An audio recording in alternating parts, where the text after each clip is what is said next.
You want to start the recording? Okay, it is 7:03 and I'm going to formally call this meeting of the Board of Education of Willington to order. It is Tuesday, July 12th at 7:04. We're going to start with the Pledge of Allegiance. If you would all please join me.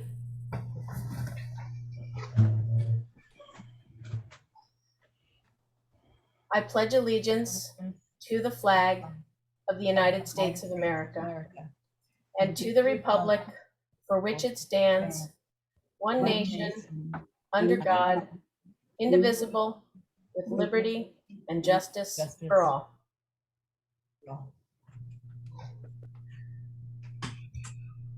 Okay, thank you very much. We start our meetings and end our meetings with time for the public to speak to the board. In this section of Present to Speak, we ask that you come onto the video screen if you can, so that we can see you. You can also raise your hand under the section called Reactions. There is a section where you can raise your hand that makes it easier for us to find you when there's multiple screens of people on. And if you would please keep your comments to 3 minutes, as well as start with your name and address, that would be most welcome. And Matt Clark, I saw your hand go up first. Thanks. Matt Clark, 42 Burt Latham Road, Wilmington, Connecticut. So I know on the agenda today is the subject of free and easy access to the curriculum for the townspeople. So I think the taxpayers of Willington deserve easy, free access to the curriculum used in their schools that they pay for. We're providing online access in previous years. I think someone said 2011 was the last one. I don't know, but and I don't know why this is an issue now. I really didn't attend those other meetings, but I think there's some kind of an issue regarding posting this online. So I'm not quite sure about that. I heard that the concern over curriculum was copyright issues. I'm not a lawyer, but that doesn't make any sense to me at all. There's no clear public interest, or excuse me, there is clear public interest in free and easy access to the school curriculum. It facilitates citizens evaluating the curriculum on their own at a time and a place of their own choosing. They don't have to go ask for it. They can just go right on and get it, very easy. Copyright law prohibits others from stealing and reselling. The Willington Board of Education is not stealing and reselling. Using the logic here of this is a problem, we can't post this because of copyright law, it doesn't make any sense. Libraries, in that logic, libraries could be sued for making copyrighted materials available in hard copy or online. They're not sued. It's because you can use it. So I think that the objective here is to limit access to the curriculum and hide what our children are being taught. I would like one of the members of the Board of Education tonight to make a motion tonight, directing the Board of Education to ask our lawyer, which is on retainer, so it won't cost us any more money, to write an opinion on copyright law and taxpayers' online access to the curriculum for evaluation. The opinion should answer this simple question: does making our school curriculum available to taxpayers online break copyright law? Please make this motion and ask for a second and vote. Thank you. The second hand I saw up was Sarah Reese. Hey guys, can you hear me? Yes, we can. Awesome. Sarah Reese, 15 Pinecrest Road. I feel somewhat like a broken record, but I want to come on record and continue to champion the importance of realistic curriculum access for parents. I just wanted to throw out some points as to why I'm asking for this. One is kids don't bring home homework, so it's hard to see what they're doing in school. And just as I ask you guys and other boards a million questions, I do the same for my poor children. I know many of you have kids or have dealt with kids, and finding out anything from my kids is like pulling teeth. For example, I will ask, hey buddy, how was your day? Good. What did you learn today? I don't know. I'm sure some of you can relate to that. I'm fully aware that this is a flowing document. I just don't understand why parents are unable to view at a minimum what has already been approved. I'm not here to speak for or against the curriculum. I'm not here to undermine the hours of labors by the committee or the Board of Ed. I'm merely asking to see what my children are being taught and to play an active role in my children's education. Thank you, guys. Next up, I see Arthur Christensen. Arthur Christensen, 14 Birch Meadow Lane. Please note when I say this, if I slip up and use the word we, it's referring to myself and my wife. I don't speak for other parents, and I never would. I only speak for us. I listened to the curriculum committee meeting, this last curriculum committee meeting, as I always do. And I was a bit taken aback by some of the comments of the curriculum committee, because it seemed to be that the parents who question what's going on with their kids' education and question what's going on with this curriculum, we seem to be the problem. And I'm not a fan of that, because I'm not doing this to be a problem. I'm doing this because I care about the education of my child. Because it's not exactly what is being taught, because what is being taught is largely dictated by the country and the state. But how and with what it's being taught is just as important. I heard that Phil came up with a solution to the resource problem. And his solution was that if you're only going to use a partial part of a book that some people may have a problem with, list out where in the book you're going to use, what part of the book you're going to use, and what example of ELA does that set. I'd be perfectly satisfied with that. But it seems like the curriculum committee kind of didn't want to go down that road. There was questions about, well, then we're going to deem what's controversial, or we're going to deem what's age appropriate. And I have an answer for you. You're not going to deem what's controversial, what's age appropriate by doing all of these books. You're simply putting out more information. And once you put out this information, it's now on me as a parent, if I have a problem, to go research what you put out. And I'm not looking for a large piece of information. It could be as simple as book title, page 71, and allegory. So then I go to the book, I go to page 71, and I find the allegory that you're using to teach. It's that simple. What's the solution that was landed on was to put asterisks next to the books that aren't going to be used in full. And I can tell you, because you're smart people, this is going to raise more questions than it's going to solve. If I see a book list with 18 asterisks on it, I'm going to ask you 18 times what part of the book you're going to use and what ELA piece that part teaches. It's really not that difficult. I've heard trust the experts more times than I can count, and I'm going to counter it with give us transparency. If you think that this curriculum is fantastic, it's perfect for our kids, and it's going to shoot them to the moon, great. I will then trust the experts as long as you give us transparency. Thank you. I see another hand, James Marshall, if you would come off of mute. Start with your name, please, and your address. Yeah, hi, everybody. James Marshall, 46 Fisher Hill Road.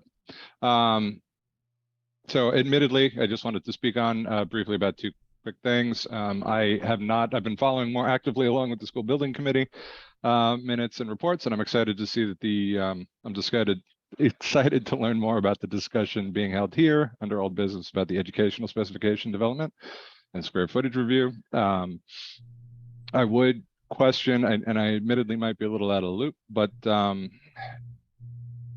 forum like this, I will recommend a forum like this tends to be, as an architect who deals with school K through 12 school design, a forum like this can be difficult to get public buy-in and get public feedback and to have open discussions just by the nature of its present to speak, setup. There's no open dialogue.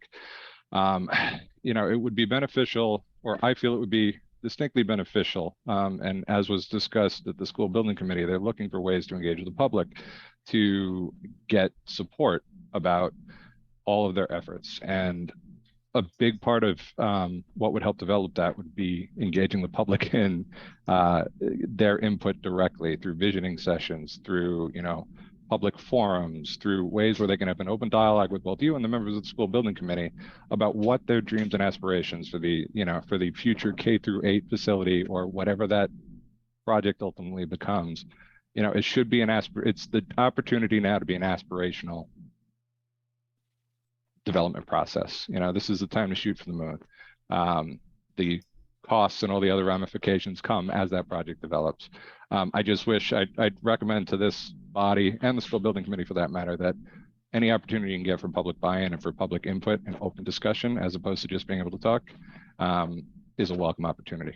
And related to the just curriculum conversation, I honestly have not been following along. I've been catching up on some of the YouTube videos. You guys, I got to hand it to you, 3 hours at a time is quite a stretch every night or every meeting. But I would say that I am supportive. I do have 2 kids in center school currently, and echoing back to Sarah's comment, it is almost impossible sometimes to pull what they learned in any given day out of them. They, so I would fully support any open transparency, any ability to gain that knowledge, on our own court openly. And that's it. Thank you very much, guys. Thank you. If there is anyone else on the call who is on the phone and not on video, that would like to come on the screen for present to speak, now would be the time to do that.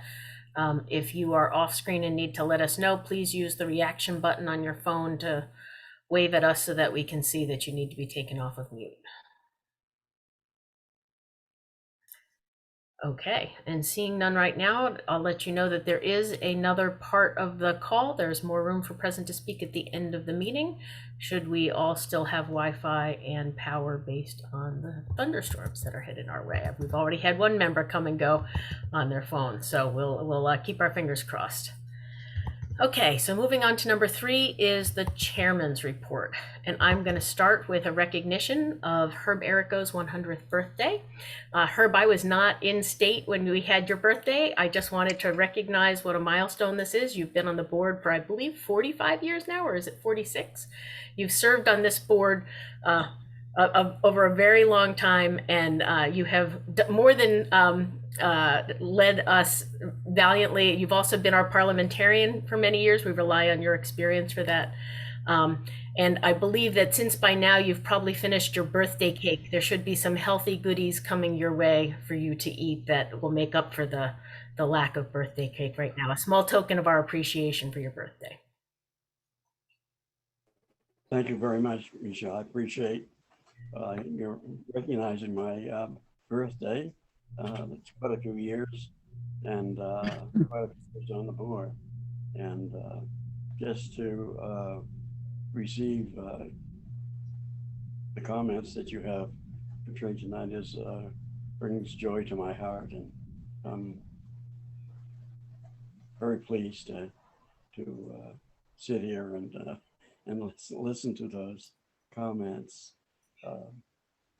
I've been on the board as 45 years, is a long time, and I've seen a lot of different boards and a lot of wonderful people on the board, and all of them are very conscientious and working for the best interests of the students. And it's been a pleasure to work on the board for the community, because they're the ones that put us in this position, really. Thanks again. I was thinking, you know how high schools have the, who has the long jump record and who has the high jump record? I think we should have a board service record so that you set the bar, Herb, so that the rest of us who serve on boards can strive to someday reach the pinnacle that you've already attained. And I would argue that it's going to be a very long standing record. So. State or record at least. Herb, do you know how many board members you have served with? Probably 100, maybe. You've served with 72 different board, only on our board. I don't know you with your Region 19 and East Con. And East Con too. Yeah, just in Willington here on the pre-K through 8th, 72 board members and 8 people, and yeah, that's I'm the 8th superintendent too, Herb.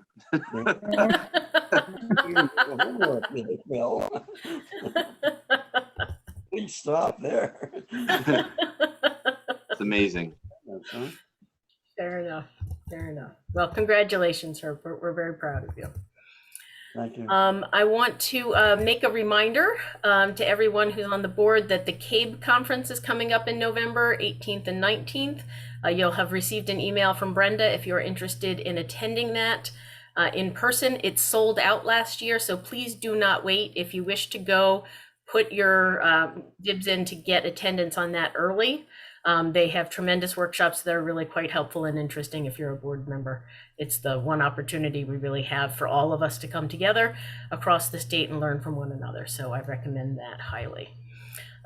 Third is just a quick note that to my fellow board members, that if you have something you would like added to the agenda, if you would contact the superintendent or myself 3 days ahead of time, that would be the minimum amount of time for the board to be included on the agenda. But I'd ask that during the summer, you please reach out even earlier if you can, because schedules and vacations are such that that makes it really challenging sometimes. So just wanted to put that out there, that is up, any board member can make that request, and that's the process by which to do so. And earlier is always better.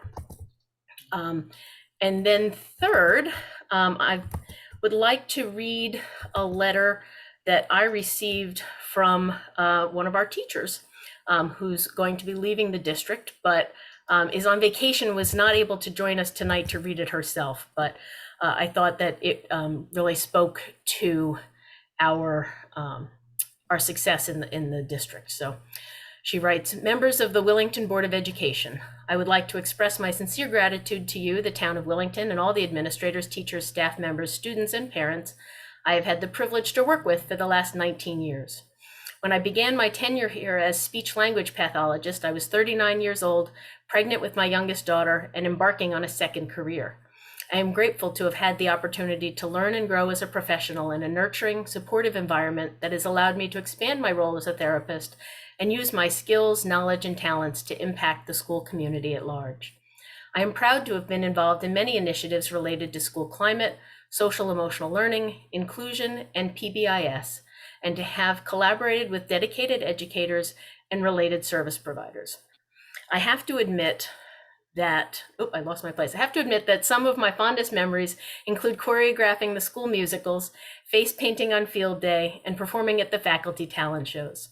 All of this is in addition to the privilege of working intimately with so many wonderful young people and helping them develop communication skills, strategies, and self-confidence to support their success in school and life. I want you to know that my decision to pursue new opportunities is inspired by the need to grow and evolve professionally, and is not a reflection of any negative feelings towards my job or the district. In fact, I have to say that the current administration is probably the strongest, most collaborative, devoted, and student-focused team I have ever worked with. The new curriculum, the Second Step program, and expanded mental health services are powerful steps that will greatly benefit students moving forward. I hope that the district will continue to support the ever-growing needs of students in today's world. In closing, I would like to leave you with a few thoughts. When I started this job, I remember being shocked at what school in the 21st century looked like. Everything was different than I remembered, not the environment, but the students themselves and how and what they were learning. Over the past 20 years, I have watched things continue to rapidly change to a point where my personal experience as a student bears little resemblance. I would not truly understand the current challenges in education if I did not have firsthand experience working in a school. The sad truth is that the current volatile state of society is mirrored in our student body. What children are exposed to on the internet, social media, and too often in their own homes is beyond disturbing and negatively impacts their social, emotional, and cognitive development.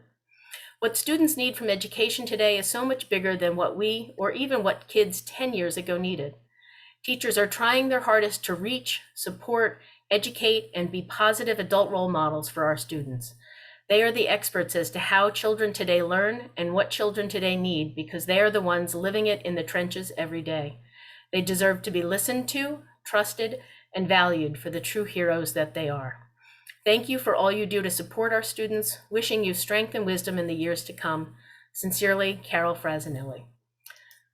So thank you for letting me go ahead and read that on Carol's behalf. It's certainly been an honor to have her as part of our district. We wish her well as she moves forward. Okay, so next on the agenda is communications. We had two, one from Sarah Reese and one from Michelle Christensen, and I believe those both were forwarded to you. Actually, I think they were sent directly to you. I didn't forward them. Okay, and then next, the superintendent report. Yep. So as far as enrollment goes, right now we anticipate that center school next year is going to have approximately 216 students. In Hall School, we expect right now around 177 students. That obviously includes outplacements, as we always do. These are estimates. They're not the exact, it's just the rollover, what we know coming in, what we know going out at this point in time. The confirmed number of incoming kindergarten students as of today is 41. And I will be making a recommendation about staffing later in this meeting. So you'll hear more about that. Regarding staffing, we continue to see some of that movement. We received resignations from Carla Mendito. She was the HMS principal secretary. She had been in the district for many, many years. And we received a letter of resignation from Jamie Bluestein, sixth grade math teacher. Carla took a position in Rhode Island, which is much closer to her significant other.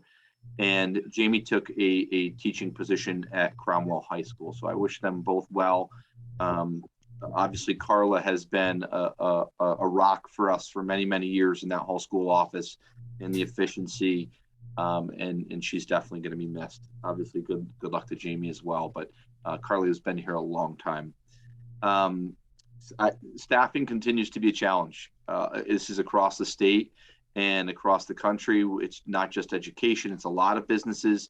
We currently have openings for speech and language, health, or PE.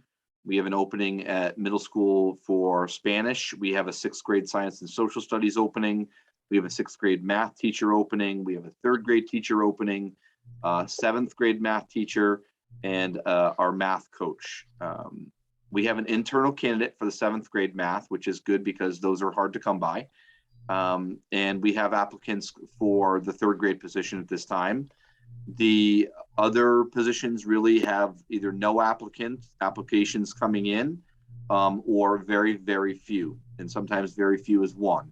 And you cross your fingers and hope that one is amazing. And so, despite our recruitment efforts, this is a challenge we're going to continue to face, I think. And you're going to hear me really promoting some things tonight that are directly connected to this. Regarding summer school, summer school's in full swing. This year, it's being held 3 days a week. It's July 5th to the 28th. It's at center school for 3 hours each day. We had 45 students in grades pre-K through 7 that were identified and invited to attend, and that's either through a planning and placement team process or by intervention. Our interventionists, we had 22 students and families accept that invitation, and they're attending obviously to benefit the academic program and enrichment activities, just to keep them engaged through the summer. So Marcia McGinley is the administrator on site as our people services director. And again, I always have to give our staff kudos. The folks that step up to work summer school when other people are putting their feet up at the beach, we just greatly appreciate you coming in to do that and really working for the benefit of our students. The last item I have for you in my report is the HMS Sidewalk Project. Easiest way to do this is just to show you a quick picture because it's in action. A portion of the HMS Sidewalk Project is in the works. This is a two-pronged project being done by two separate groups. So the first portion is the new handicapped accessible ramp and walkway. This is on the Route 32 side of Hall School. And so the rest of the project will continue to evolve over the next year. That portion, the portion that's to be done, is the section that runs parallel to Route 32. It's a way, so it brings the sidewalk away from the road, and it will also include the installation of pedestrian islands that I think we were hoping to do this earlier, but the timings is just wasn't there for the two groups. The biggest thing here is now you can see the stairs that were over here are gone, and now there's an entrance that is accessible to go down and then cross. They will put the flashing beacons back up for us, but this is a step in the right direction towards, again, this pedestrian safety, making the space more accessible. And, you know, I'm excited to see this project finally done once it is there. Questions about anything in my report?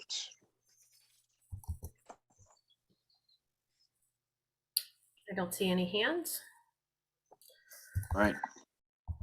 So next is our financial report.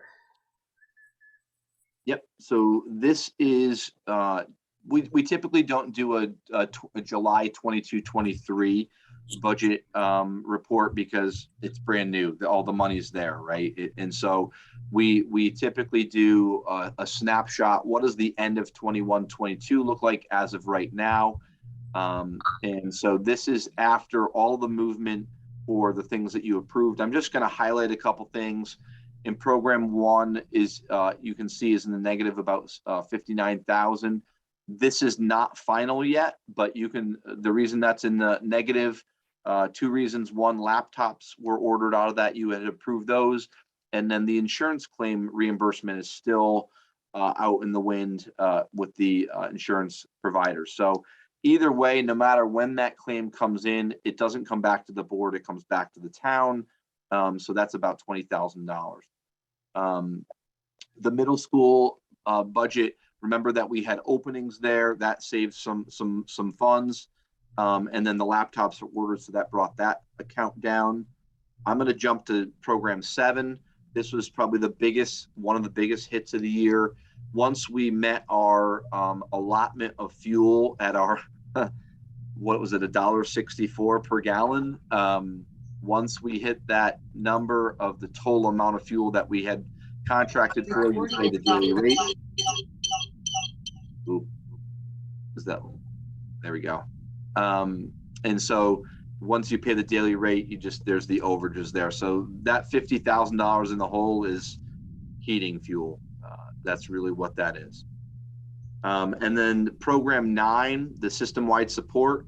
This is in the negative for 2 reasons. One is the cybersecurity work that you had approved, and that's the work that will help us become eligible for cyber insurance. And then the background work to get away from our outdated mail server, which again impacts security, and that transition to Google. So that's the big change there. And then program 10, you never know who's going to take benefits. You know, when you change staff and people leave and people come in, what you budget for sometimes is not what happens in reality. Sometimes you have someone on top step making $90,000 and they take family benefits and then they leave, and you hire somebody new and they're making $50,000 and they're waiving their benefits. So there's savings here. And so what we'll do is, this is going to take a month. I hope at the most, the business office, it takes a while to close all of the, you know, the encumbrances. And you can see this column right here, there's still a lot of money encumbered. And so they'll, you know, finalize all the invoices. Once this is done, we'll have a final report, and we will have to make some transfers to make sure the program itself is zeroed out, but it will show up for us to show why it was the transfer was made. So that is the financial report. Questions about that? Okay. Herb, I see your hand first. Yeah, so just a quick question. I can't read the report, and I don't have a copy of it. Oops, sorry, A little bit too long, but what is the final balance there? It's not the final balance, but the balance. Sorry, Herb, I should have said that. We're at right now 106,000. And I take a page out of Jackie Jacoby's book here when she said, if you're within 1% of your budget, that's pretty decent. And so we're right around that. So right now, our estimate is 106. Again, this is not final. And that doesn't include the $20,000 that I expect to come back with the insurance claim. It may be in time for the final settlement. It might not be. But either way, that would go back to the town. So right now, 106,000. So there may be some more expenses that come in, or you may Yeah, income. sometimes what happens in an invoice, it comes in a little bit higher than what's put in for the purchase requisition. But this should be a pretty reasonable number. I don't expect major swings, and neither does Donna, based upon this 106 at this point in time. Yeah. And what's the percentage there? 1% or? 1.2, yes, 1.2%. Yeah, that's not bad. Thank you. You're welcome. Are there other questions? Okay, seeing none, we will then move on to food services finances. You keep talking here. So I'm just gonna close this one and open this one. Just a note to remember that food service is a separate fund. It is a separate budget and a separate accounting. So that's why we're doing this as a second financial report. Correct. And this report is a little convoluted, but I'm gonna highlight the important stuff. So I'll start by saying 2 years ago, I was very concerned about the sustainability of our food services program. It's a self-funded program, and we barely had enough money to cover the bills in our payroll each month, never mind repair or replace equipment. And it's connected to your lunch prices, but you can only raise your lunch prices so much. Over the last 2 years of I'm clicking my computer, sorry, of COVID. Bill, can you scroll up so we can see what the headings of the columns are before you scroll down? Yes. Okay.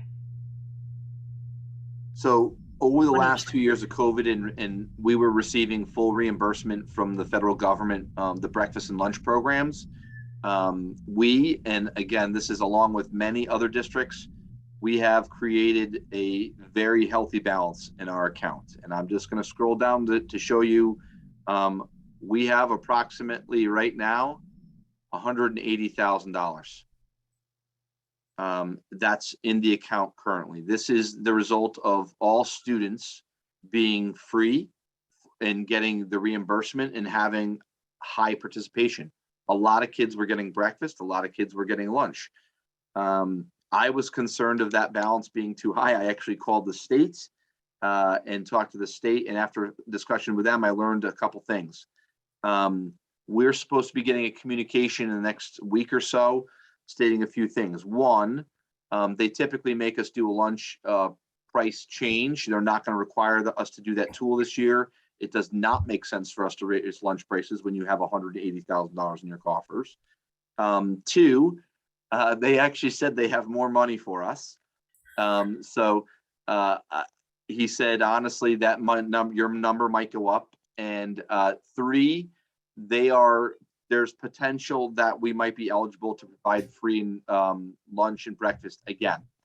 And just because the state had received so much funding. So those are good things. It's a good problem to have.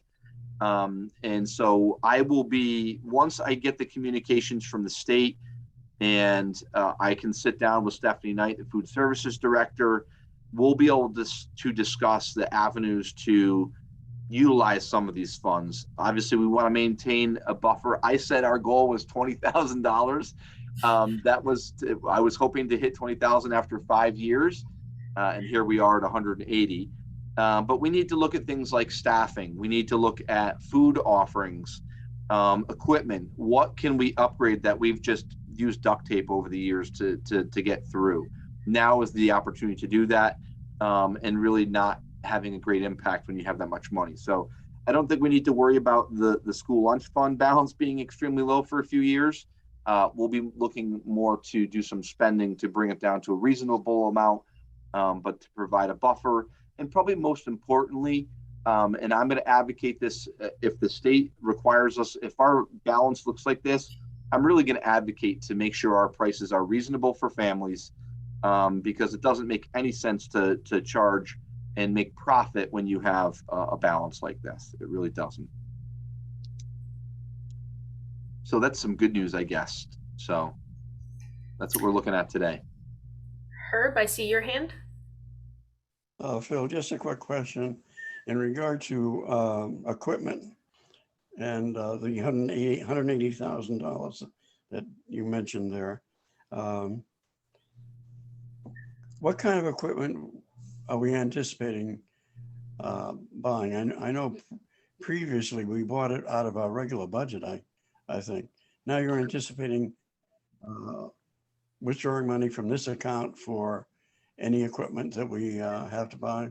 Yeah, correct. So typically when we would buy equipment, it would be out of the Board of Ed budget. And there was typically not a lot of money there because things would be expensive.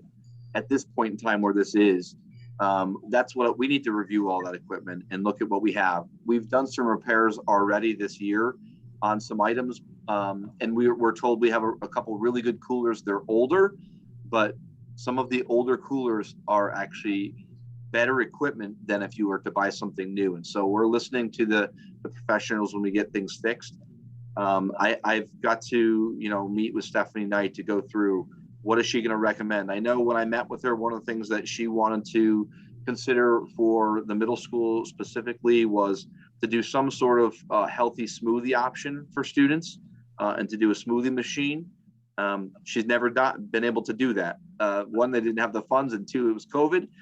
This might be the time to do it. So I just need to meet with her, and I'm glad to report out to the board once I sit down with her and the types of things she's identifying. And really, it's not only her, it's some of the companies that we've worked with that have said that piece of equipment is outdated, it needs to be replaced. And they've been good about telling us, like, that's something that you want to repair because that's, you have a really good cooler or you have a really good oven, whatever it is. And just as a reminder, these process. Oh, go ahead, Herb. Sorry. I'm sorry. One of the accounts that you have equipment and supplies, you consolidated those two, but aren't they a little different? Equipment to me would be refrigerator, stove, ovens, that kind of thing. Supplies would be trays or cups. Honestly, Herb, I'm going to make a stab at this and say it's always been that way. And I believe the reason it's always been that way is because they didn't have enough money to really have a true equipment line. I would probably say that's probably mostly supplies. So it might be something we need to break out in our report if we are going to, identify things that we need to purchase. Do we have an inventory of equipment? She does. And, yeah. And the value of it, or do we depreciate the equipment? Oh yeah, it depreciates. Yeah. We're going to replace it. Okay. Yeah. Any additional questions about the school lunch budget? I just want to mention that we do approve major purchases in that in the same way we would approve other major purchases. We're not approving purchases of, a couple of cookie trays, but in the same way we would approve others, even though it's a separate fund. Okay, seeing no more questions, we'll move on to new business. Do I have a motion to approve the minutes of June 14th, our regular meeting on June 14th?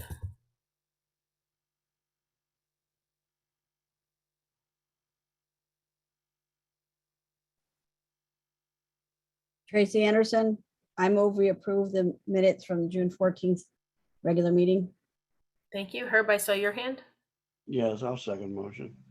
Thank you. Are there any edits, questions regarding that discussion? Seeing none, we'll move to a vote. All in favor of approving the minutes from the June 14th regular meeting of 2022 signify by saying aye or raising your hand.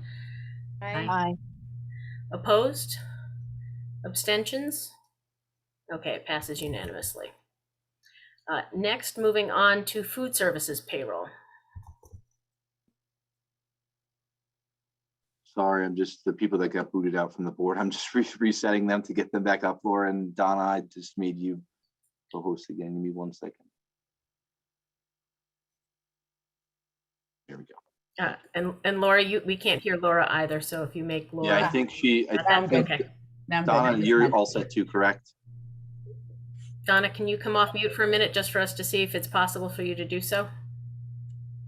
Yes. Okay, we're good. Sorry about that. Thank you. Thank you. Okay. Yeah, no, we're gonna keep doing that. Yep. Go ahead. All Moving on right, to so the next item. the food services payroll you approve each year.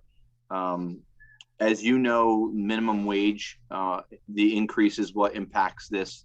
Not only the increase, but it's really over the last couple of years it's impacted this. So minimum wage increased to $14 this month per hour.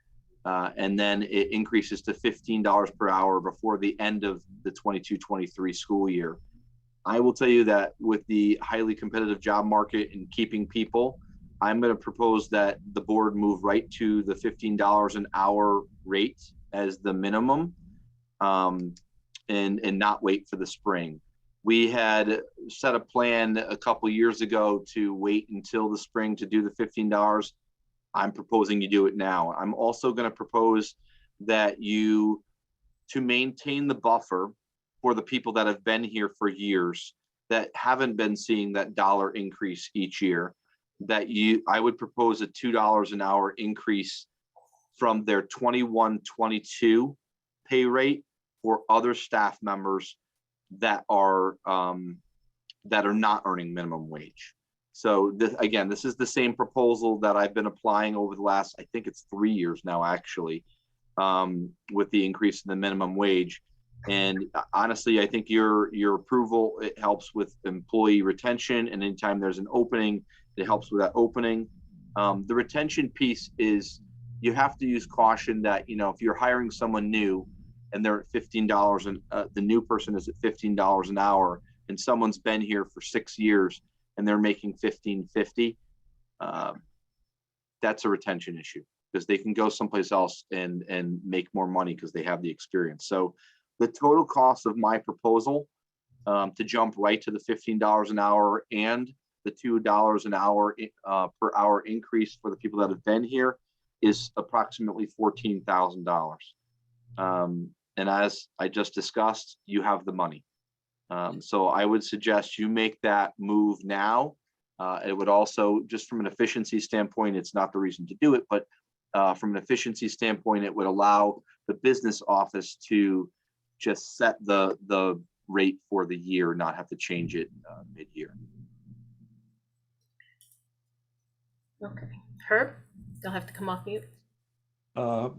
Phil, if we do this, if we increase their wages, and I support this, it's a good idea, we'll have an accompanying increase in the student rates, or are we going to maintain the same rates that we did this year? Yeah, I mean, at this point, it's a waiting game, Herb, to see what the state is going to do. You're not going to hear me with the lunch balance the way it is right now, because again, we pay our employees out of that food services account. It doesn't come out of the Board of Education budget. And the way that balance is right now, I'm not going to advocate at all for an increase. I might advocate for a decrease if we're required to charge. And so there's definitely funds there, is definitely some good weather here right now. Yeah. Yeah, I'm sure Herb's near me. It's with that 180,000, I would say that using that 14 to take care of this, you have to do at least the $1 anyways. I'm just advocating for the additional $1. Just take care of it, be done with it. With inflation rampant at the present time, is this going to impact it too? It would seem to me that if we increase the wages and with the inflation taking place, that the cost of food and things like that is going to rise. And we are taking that into consideration from what you say. Yeah, this is another thing from the conversation. It's a great point, Herb. We're actually going to see, I think it was a 70-cent increase per lunch that is free from the feds to cover cover inflation. So it's not a small amount that it's, you know, that we're getting 70 cents more per meal. That's a lot. And so they're factoring that in as well. So I'm very confident in making this recommendation. Okay. I would ask that everybody who's currently not speaking put themselves on mute so we have less background noise from the thunder. Sorry, I thought I was. Donna, I see your hand if you want to come off mute. I just want to make sure I'm clear. So we're looking at raising the minimum wage to $15 an hour. And then for current employees, giving them a flat $2 an hour raise. Is that what you're recommending, Phil? That is correct. And the $2 is really because the folks that are doing the minimum wage, they're automatically going to go up $1 because we have to jump from 13 to 14. And so to go from 14 to 15, I'm just matching the $2 that the minimum wage is. So it just provides that buffer. But yes, you are correct.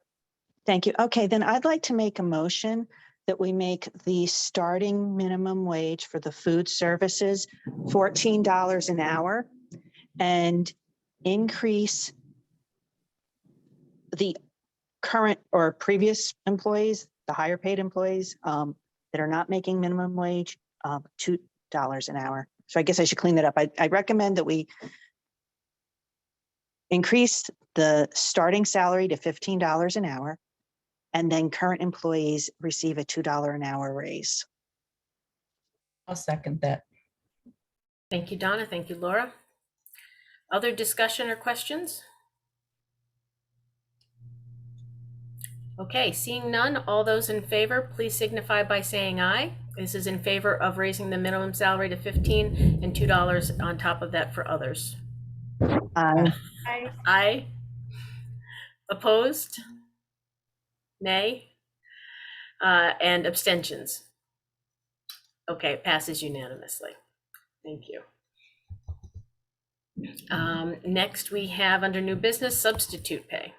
So this goes along the same lines. So there's two parts to this substitute line. One is nurses, and then the other group is the paras and teachers. So our current rate of pay for a substitute nurse is $175 a day.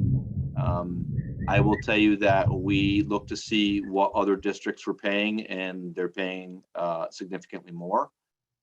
It was the range in our area was $200 to $256 per day. We have not touched this for a couple of years. I have not brought this before you. And so I'm going to propose, again, this is a critical position. I'm going to propose you meet it in the middle. You go to 225.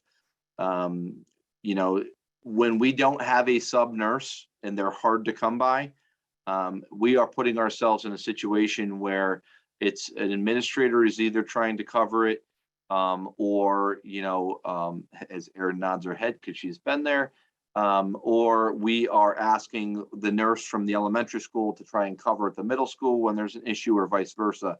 It's just very, very disruptive. And so if we can maintain that and pay closer to what other districts are paying in the region, I think that would be fair. So my proposal is $225 per day for a sub nurse, if you want to start with that one first. Do I hear a motion to that effect? Okay, maybe for the sake of, okay, Herb. I'll make a motion that we substitute pay for nurses be increased to $225 a day. Thank you, Herb. Do I hear a second? I'll second that. Thank you, Donna. Okay, other questions, discussion? Okay, seeing none, we'll move to vote on raising the substitute daily rate for nurses to $225. All those in favor signify by saying aye or raising your hand. Aye. Aye. Opposed? Abstentions? Passes unanimously. So the other Okay. part of this item is the teachers and the paraprofessionals is under the same substitute pay item.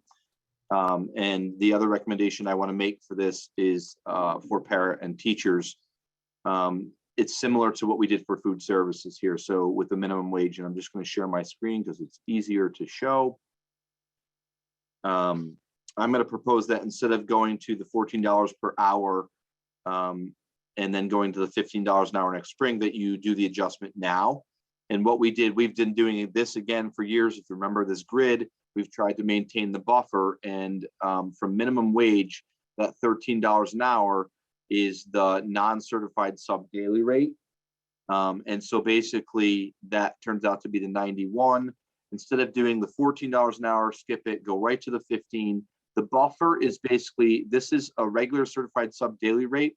This is someone that has a bachelor's degree, and they can make 120. If we have a retired teacher or a certified teacher that is a sub, that is again for a teacher sub only, that's 140. The 105 is for paras. So with this snapshot, it gives you my proposal. Again, now more than ever, with as competitive as things are, just proposing you make this move now. We have the money budgeted in at a higher rate, but we just never know how many hours of, how many subs we're going to need each year. So we would work, within our budgetary restrictions, but this is my proposal. Do I have a motion to that effect? I make a motion that we accept the schedule per the superintendent's rates for $15 an hour. Donna, would you accept a friendly amendment that we'd accept the rates for all 4 levels?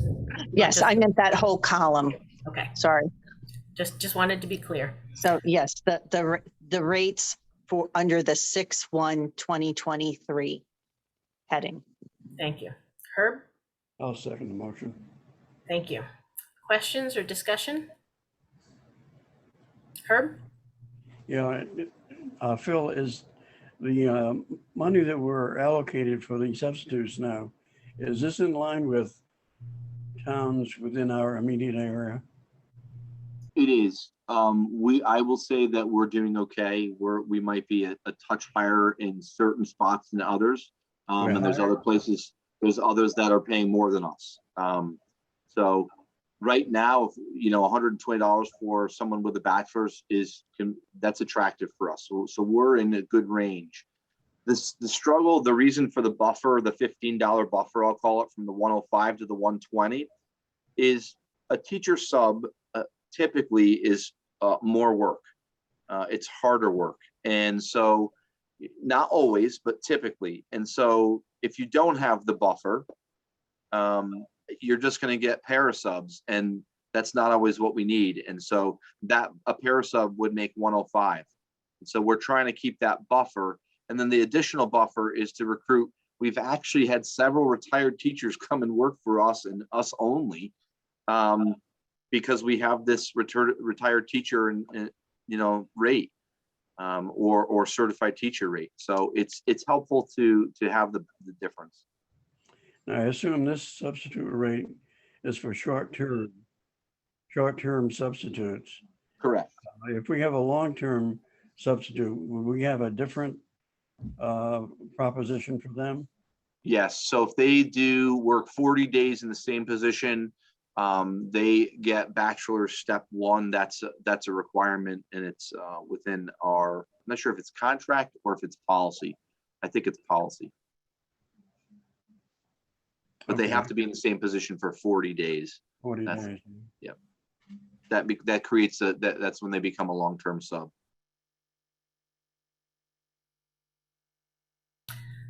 Phil, I think it's possible that Ann joined us from the phone. Yes. If you can make Ann's iPhone co-host as well.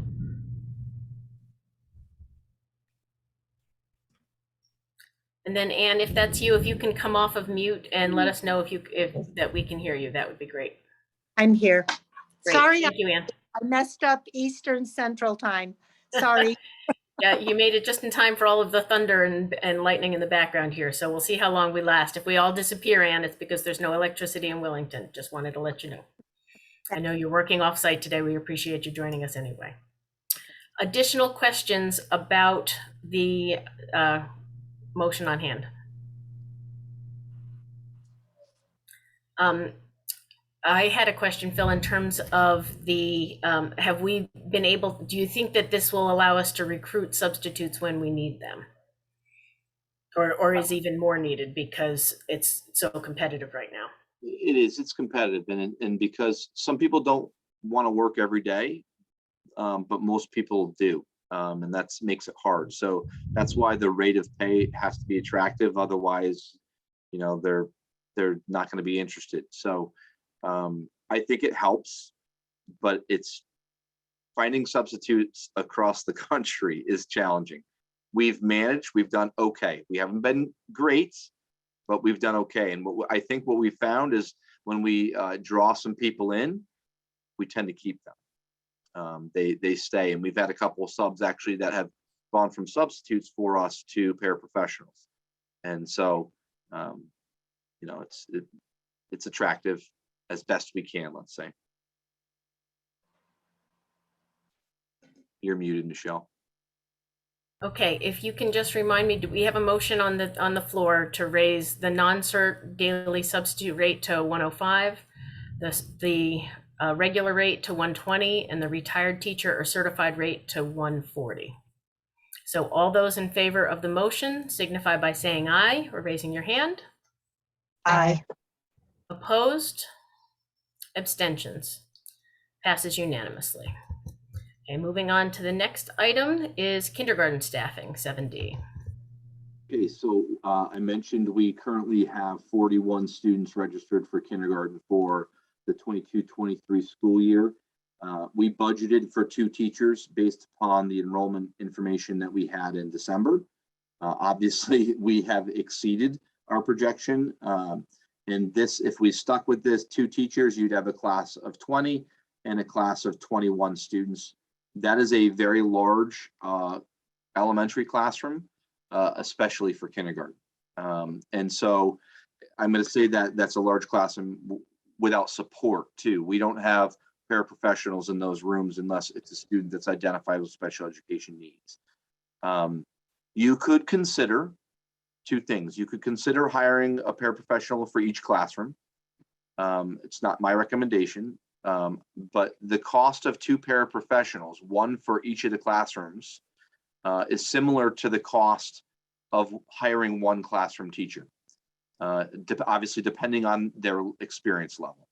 So I would recommend that you utilize funds from the non-lapsing account to hire a 3rd kindergarten teacher, to put your classes in a much more manageable spot, no paraprofessionals.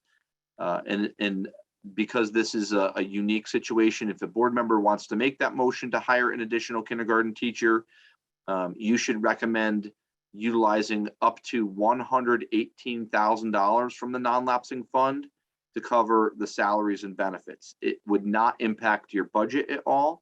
It would come straight funded from the non-lapsing account. Donna and I calculated the $118,000 as the maximum cost. Obviously, it could be significantly lower, as I mentioned earlier. The 118, if I get someone top step, really experienced, and they take family benefits, you're looking at $118,000 for that staff member. If you get someone with a lot less experience and they don't take insurance, it could be $55,000.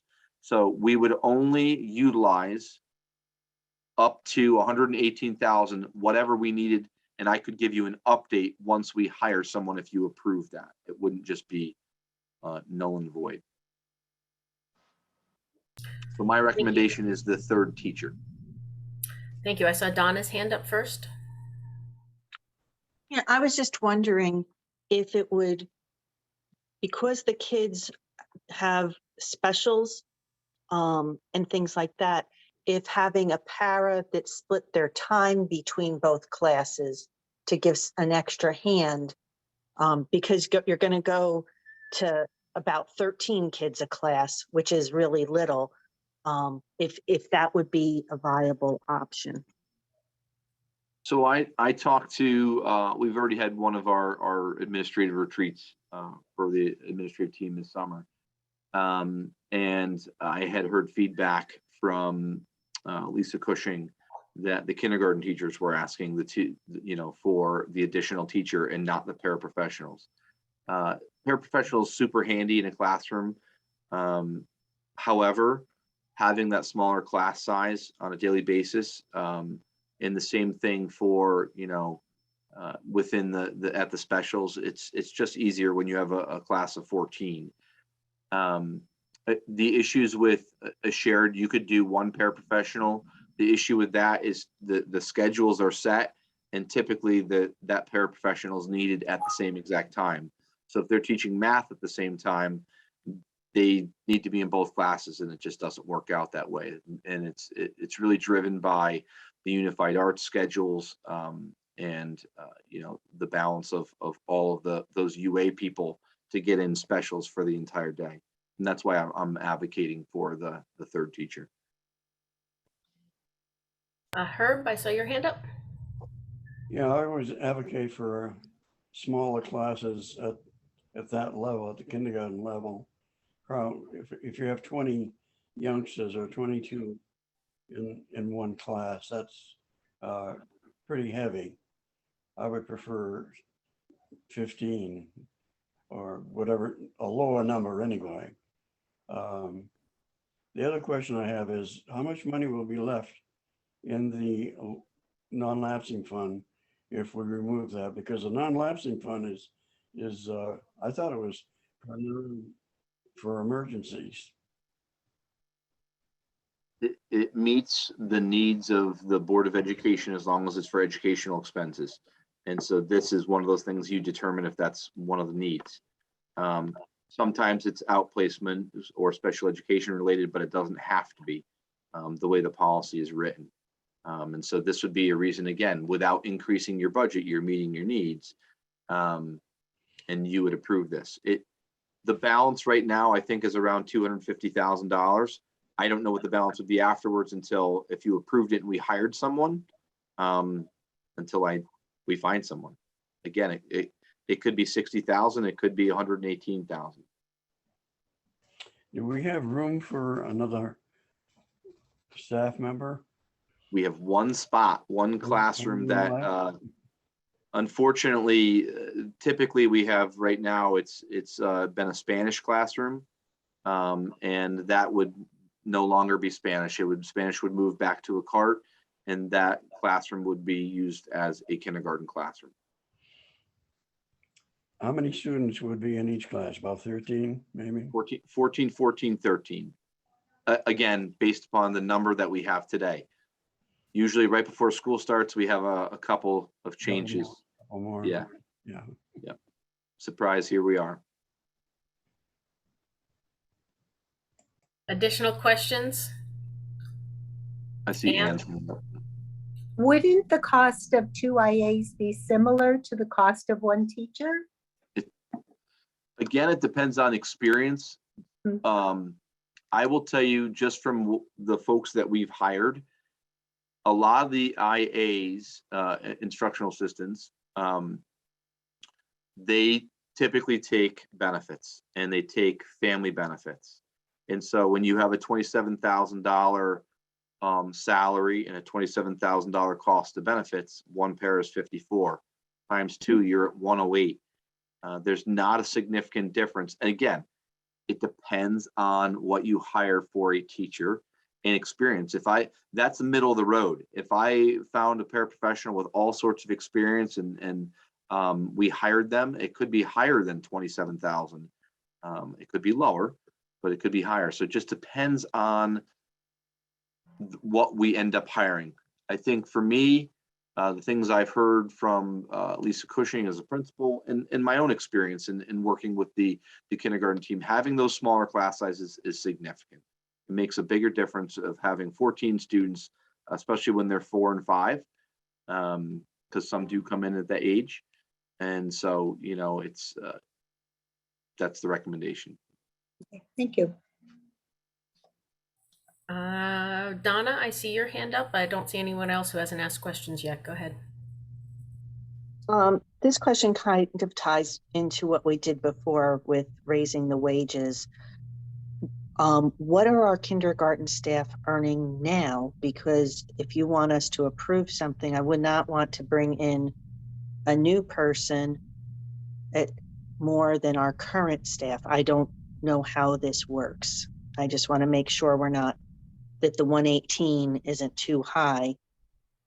No, that's a great question, Donna. It's actually going to be, it's really a good feeder too, set up for something further down the agenda. But so you are hired based upon your years of experience, and you move through the contract based upon either step movement or if there's a general wage increase. And so if I come in and I have 10 years of experience and I'm hired into the district, there's a grid that you get placed into to determine your salary. Typically, we're not hiring someone for more money. I can't hire someone for more money when they have less experience. They have to have the experience to be placed on a step. And so the folks that we currently have on staff wouldn't be impacted. And they understand that if somebody comes in with more experience, then there's a chance they could make more money, or they would be on top step with them. They also understand that if someone comes in with no experience, that they're going to make a lot less than them. It's just the nature of the contract and the grid and how you're placed in your salary lane. So what is a reasonable step for a kindergarten teacher that you would be hiring to be on? So it's not necessarily for kindergarten. Typically what Donna and I do is we budget for master. When we do, say I have someone that announces early they're going to retire, and we plan, we're in the budget process and we have to put a number in. We typically plan for family benefits with a master's, someone that has a master's degree. So middle of the road of experience. So you're looking at $60,000 in salary-ish, maybe more, maybe 65. We just put that placeholder in. Sometimes it just, and this happens every year. It's how I manage our budget, is that, and you're going to see this again later on, someone was making 75,000 and they leave, and the person I hire is making 52. There's now savings. But in the same breath, someone left that was making 52 and I hire someone else at 75. It just works out that way, and I just have to be aware of what the salary lines look like and work within our budget parameters. That's why the 118 at the max is, it doesn't limit who I can hire, because it's just not how you hire anyways. You post it out there and you take the best qualified candidate, which is what we do. And sometimes it's a brand new teacher, and sometimes it's someone with 30 years. It just depends on fit and qualifications and experience and what we're looking for to build a dynamic team.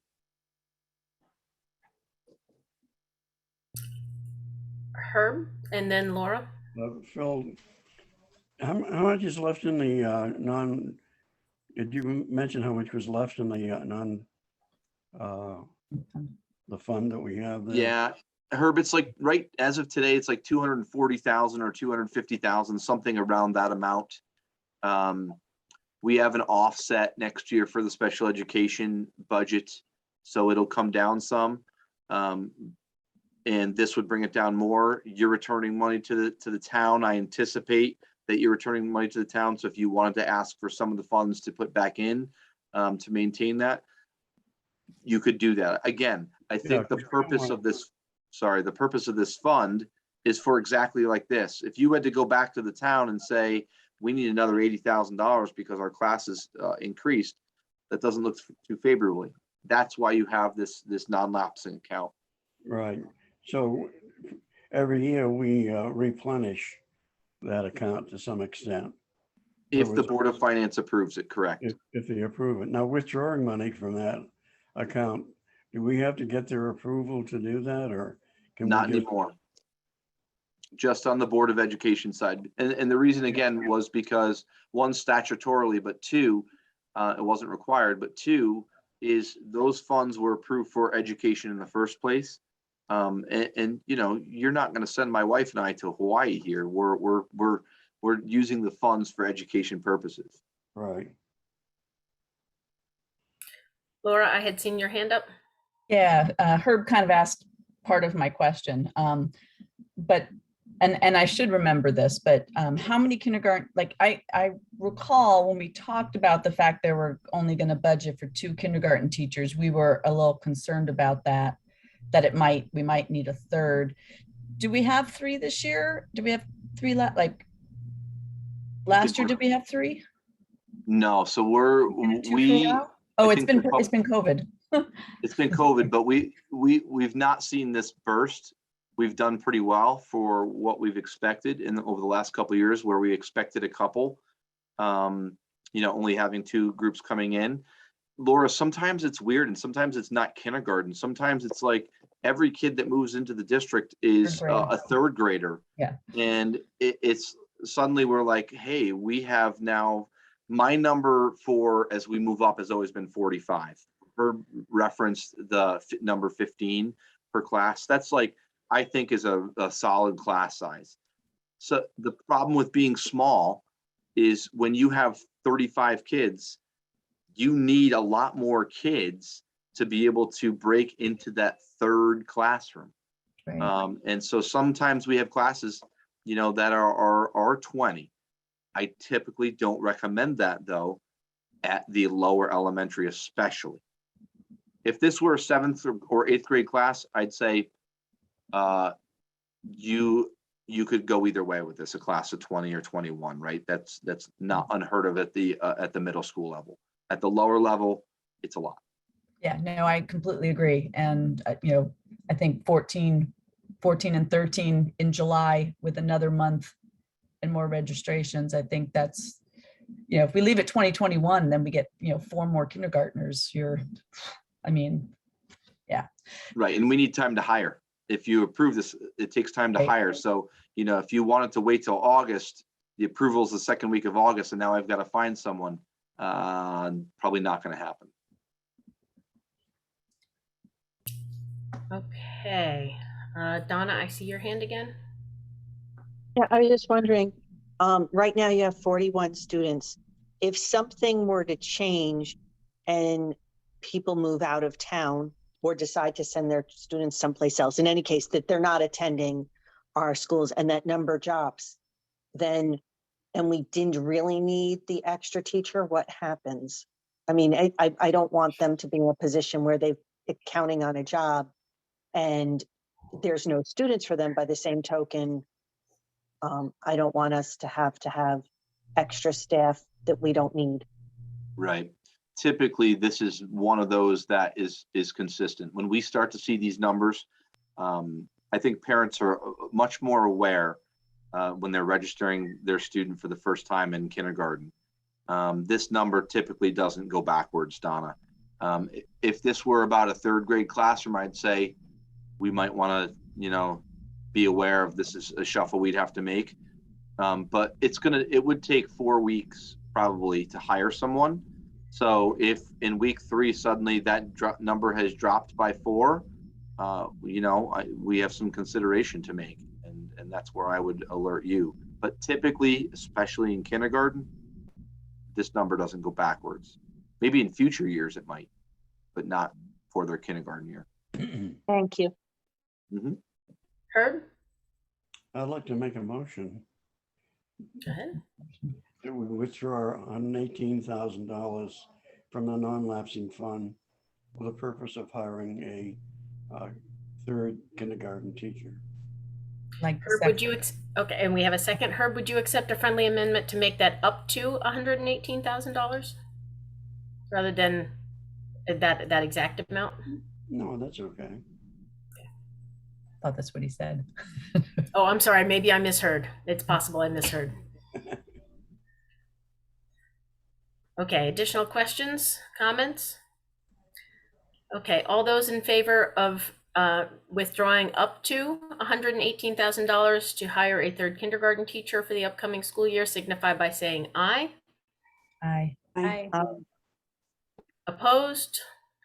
Abstentions? It passes unanimously. Okay, so next we have 7E, review of English language arts curriculum set number 4.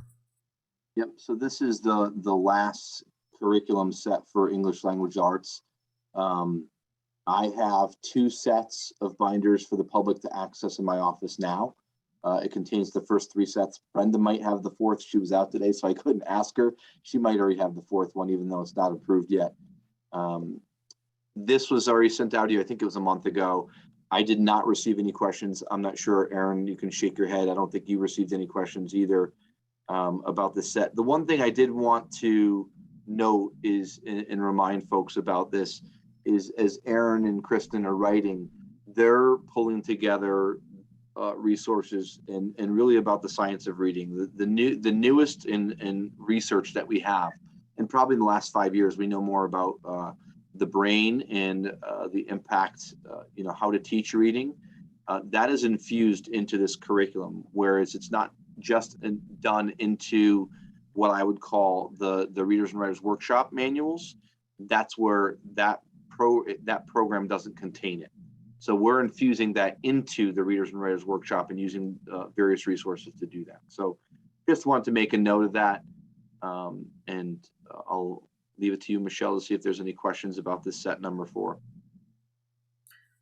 Okay, you kind of gave my intro up. Are there any questions or comments as we're looking at this?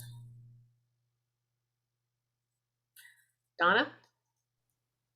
Yes, I would really like it if we could have a further discussion about just when I look through and that way, I know that a lot of the curriculum is pulled from the Teachers College. And I actually spent time in figuring out, what is the Teachers College position on and what are they promoting and encouraging? And when I look at it, I question whether this is something we really want. One of the things, and Michelle and I've had a discussion about this, they're really a proponent of democratic schooling. So I took time to find out what democratic schooling is. And one of the things with democratic schooling, and this is not a necessarily good or bad, it's just what it is everybody gets a vote. So the teacher gets a vote, each student gets a vote, and the majority wins. The teacher doesn't have an overriding vote.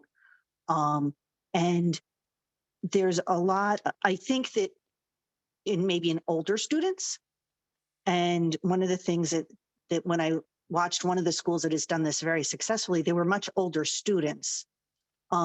And one of the things they said is no student is there unless they want to be, which is, let's face it, if you want to be there, you're going to learn more. And that the purpose of the teacher was kind of to help direct the student. And there was a lot of guidance, but not necessarily instruction. So again, it's not necessarily a bad thing, but I question the appropriateness for a K through 8.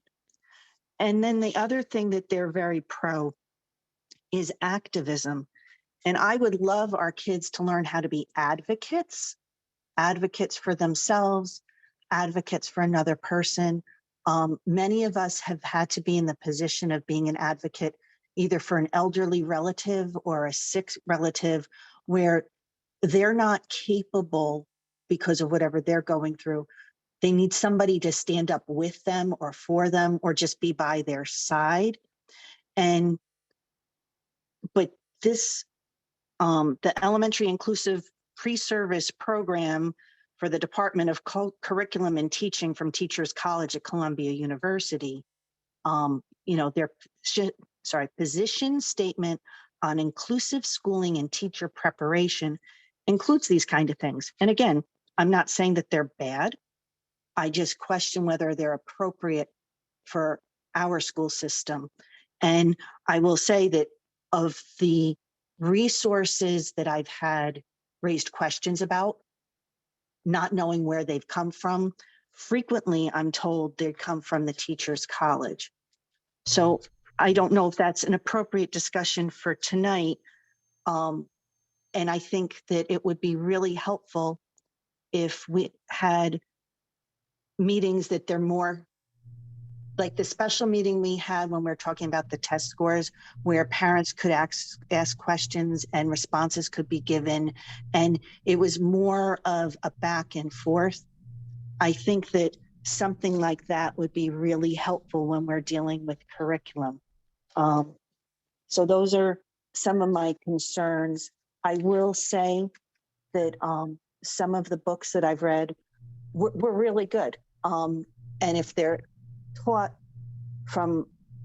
they could be taught from a really good angle where it's constructive in building up our students in our country and the processes, or they can be taught from a destructive angle. And I'm hoping that the teachers would teach it from a constructive angle. Thank you. Donna, just to be clear, that was not included in English language arts for the areas of your concern. Those were from the website that you looked up from the source of some of those lessons, but they were not, you didn't find problems in the lessons themselves. Well, and unfortunately, a lot of these lessons mush together as I read them, and that way. And I had asked about what a democratic reader was, and I didn't get a really good answer about that. And I've seen several places where they talk about activism, where we're teaching our children to be activists. And I just think that advocate is a much better thing for our children to be, especially in light of what we see on the news, where activists are a little on the violent side. And that way I would much prefer that, you know, that they learn. There's nothing wrong with learning to stand up for their thoughts and their beliefs, and learning how to advocate for themselves and for others. And since language is really important, I think that that's something to be taken seriously. And when I looked at, into more about the philosophy of Teachers College at Columbia, I don't really feel comfortable with a lot of the things that they stand for, which is maybe why I have a problem with some of the resources that they recommend. Well, I'll take a moment of privilege to say that I think your interpretation of activist is taking it a step further than I've ever experienced in my life, as someone who considers herself a lifelong activist and advocate. I think that the two words are much closer together, and I think one does not necessarily connote violence, where the other one does not. But I don't want to parse words here around what's there or what's not. We're here to look at a particular set of curriculum pages, quite a number of them that we've looked at. Is there anyone else with questions or comments?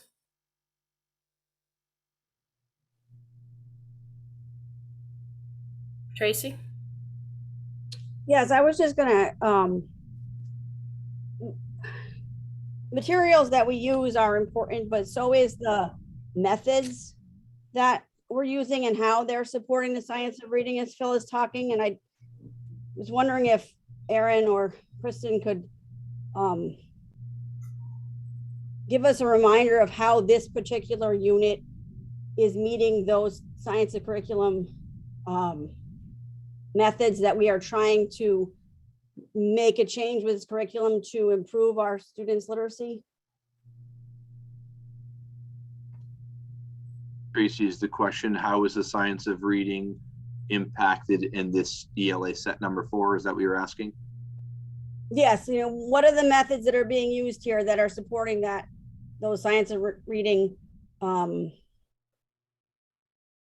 ideals? And I'm not coming out with the right word right now. I think Aaron might know what I'm talking about. You know, the phonics and the vocabulary and the background knowledge. That's the kinds of things I'm going to say. How is what we're voting on tonight and discussing this particular curriculum, what methods are we using that support that, rather than the materials, which are important too. But I want to change the focus a little bit here to hear what you have to say about that.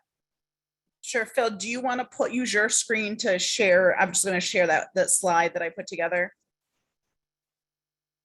I'll just give you the opportunity. Hold on. Okay.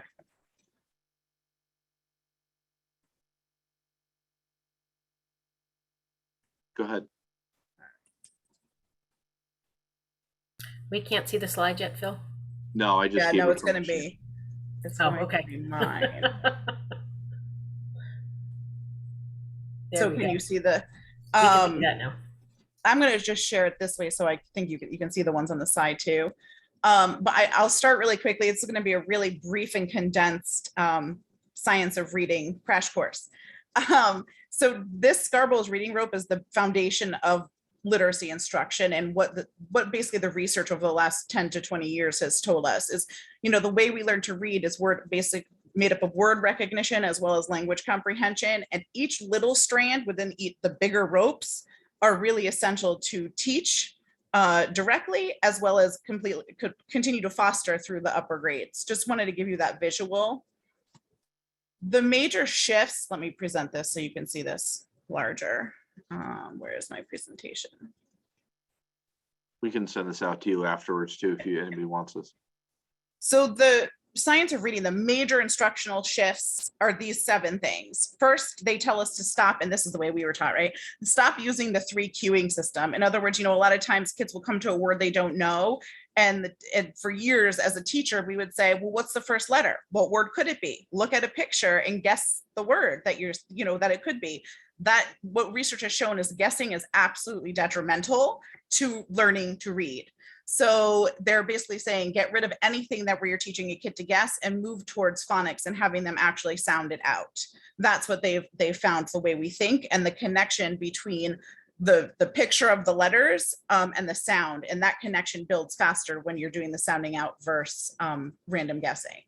Number 2 is a shift from what we call guided reading or level text. So you might have seen your kids coming home for years, so like, I'm a level E, I'm a level C. And in the younger grades now, they're saying we shouldn't be focused on level text, but rather the decodable texts, meaning, when you think of rhyming words or word families, so where they're learning a new phonics skill. Let's say they're learning R blends, like R, A-R, I-R, E-R. They're going to have a text with all of those words that have those blends. So there's a pattern to it, and they're decodable. And that's for younger readers. That's not to say that texts aren't at kids' levels as they get older, but specifically younger readers should have their eyes on decodable text. And then the third one is systematic phonics instruction. So for years, it's like, well, we'll teach phonics, but what they've learned is there is a lot of research has shown us that we should be teaching things in a very specific sequence, because that's the way we learn and absorb the new information. So a very systematic phonics approach, which we're building into our word study and phonics curriculum. The other piece is that you continue that phonics work and move it from decoding, or what we call like the IR, rhyming words, to what's the origin of language, really understanding language, understanding the origin, like, was it a Latin root? Is it from Spanish or Italian? But really understanding how words are put together and how they were formed over the years. And so that work is built into the curriculum from 3rd grade and up. So they continue that work. Number 4 is the systemic grammar and mechanics instruction, so to continue that knowledge building of language structure. So this is where you'll see the language focus written into all of the writing units. So when you see a language focus, that is getting to the systematic grammar and mechanics instruction. As well as the routines. That's specifically why when you see on the written document, the routine section, the routines speak to the systematic approach. So that's kind of twofold for that. Number 5 is building phonemic awareness. That's the idea of the sounds. So before we even attach, like A says, ah, we're going to just teach them that there's a sound, ah. Where do you hear, like, what sound is it? The first or second or third sounding cat, right? So you're working with just the sound without attaching a letter. But what we've done is we have Heggerty, the program Heggerty, which is it's about 10 minutes a day, built into the phonics block, and that specifically focuses on phonemic awareness. And then number 6 is intentional vocabulary and background knowledge to set the stage for comprehension building. This is where we work. This is the structured reads. Structured reads in the reading units get at both of these. You'll see there's a very intentional approach to how to teach the vocabulary, also that it's taught repetitively through the structured reads. And then background knowledge. That's why it's so important to include the background knowledge within the structured reads that's needed to understand that text. And then the last one is the use of formal and informal data, including diagnostics, to inform the gaps in knowledge. What that means is, we have our iReady scores, which you guys have all seen. And, those will give us kind of it's like checkup, it's a pulse point to tell us kind of like, oh, wait, we're good, just keep going, or wait, stop and check this kid a little bit more. That's when we would give them a diagnostic. So they might score a little bit lower on one test, and we're going to say, not sure what the problem, like, is it their fluency? Do they not, is it phonemic awareness, that sound, lacking that sound understanding, or is it that they're missing those R blend vowels? Well, how do we figure out which the problem is? We're going to give them a diagnostic assessment. And then that tells us exactly what they know, what they don't know, and allows us to really target instruction to that particular child and their needs. So that's number 7. Those are the 7 major shifts and kind of generally where they're embedded.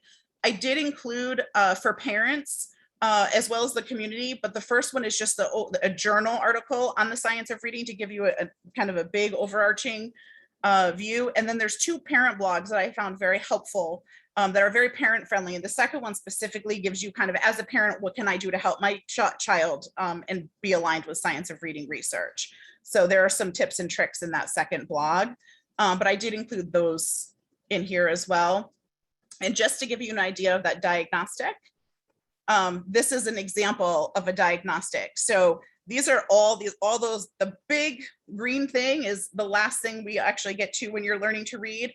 The first thing you'll see, that tiny little staircase, is letter sound. So the first, before you can blend what we call CVC, which are consonant, vowel, consonant words like cat, before you can even blend and read cat, you need to understand letter sounds, right? So you can't go to the next step of this ladder, this staircase, until you got pretty solidly on the first one.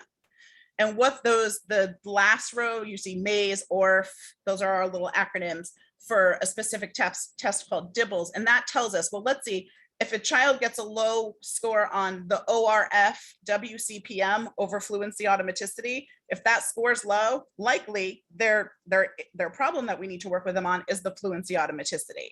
So this really helps us hone that instruction and figure out what's actually, what the gap is for the child or where they might excel. So that, just to give you an idea to put that in context. And then the last one I have is I took the 3rd grade units and I highlighted, this is reading, so where you would find the science of reading. So here, this close read procedure, it gets at the systematic instruction. You'll see here, over here, you fly. That's actually the root of our phonics. They're the ones who are driving a lot of the science of reading. They've been on board for a long time on this work. And so we're using a lot of their stuff for our phonics instruction.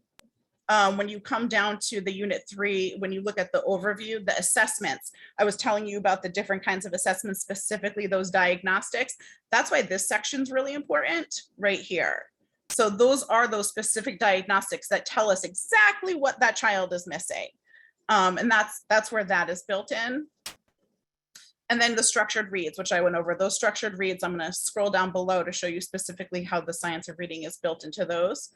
So here you have those very specific, again, the vocabulary is listed. You'll see the background knowledge that is needed for the text is listed. So that's new, where we really beef up that understanding prior to launching the teaching lesson. And then you'll see here in the second read, this is fully vocabulary focused. You'll see it's a lot of looking at words, using the read aloud, but really building that understanding of language and vocabulary in the second read. And the third read builds that comprehension and really looks at some version of author's craft. Why did the author make that word really big? What did that do for the reader? What message did it send? So they're reading as a writer and a reader. That allows them to cross both worlds, but it builds their comprehension for author's craft and the purpose of writing. And that also helps to increase their understanding comprehension. In writing specifically, it's very similar things to what I just showed you, the routine. The language lesson is a new routine, but that's where I told you the systematic, grammar, and mechanics. that it comes through the language lesson. So here's an example of that. So here you have the language focus to ensure pronoun antecedent agreement. Here's, the lesson they're doing. But that's where you're seeing, and then the next one you can see, so they're working on that for a couple days, but you can see each lesson has a language focus. So that's where the mechanics is embedded. And none of this was included prior to Kristen and I doing this work this year. This is something that we've really worked into the curriculum. And then the last one, you're getting a sneak peek because no one's seen this yet. But this is our first kind of sample of their first word study. So this is a 3rd grade phonics or word study unit. And you'll see, even just in this overview, you can see the systematic phonics instruction that's embedded just within the overview and what's being taught in terms of lots of educational jargon here. But you can tell by what's being taught there in terms of the English rules, looking at origins. You can see they learned the meaning of o'clock and the origin of where that came from. And so and then the vocabulary you see is a huge focus. And then Kristen added, very similar to the structured reads, she added, very structured vocabulary. So here you can see we're building it. Even though this is a phonics lesson, we're building in vocabulary. We're still using literature. So it's not a complete separate entity, but the kids are making that connection from, okay, I'm learning phonics, but this is so that I can read or write. And it's not in and of itself. So I know that was a quick crash course, but hope that helped. Thank you, Erin. I feel smarter already for having taken a crash course in how to teach reading. It's certainly not a simple thing, for sure. Donna, I see your hand. Yeah, I was just hoping that the presentation that Erin just gave could be posted on our website so parents could see it. Because somebody had asked me about other things that are shared on screen and they weren't sure where to find it. So if those kind of things could be made available easily. Thank you.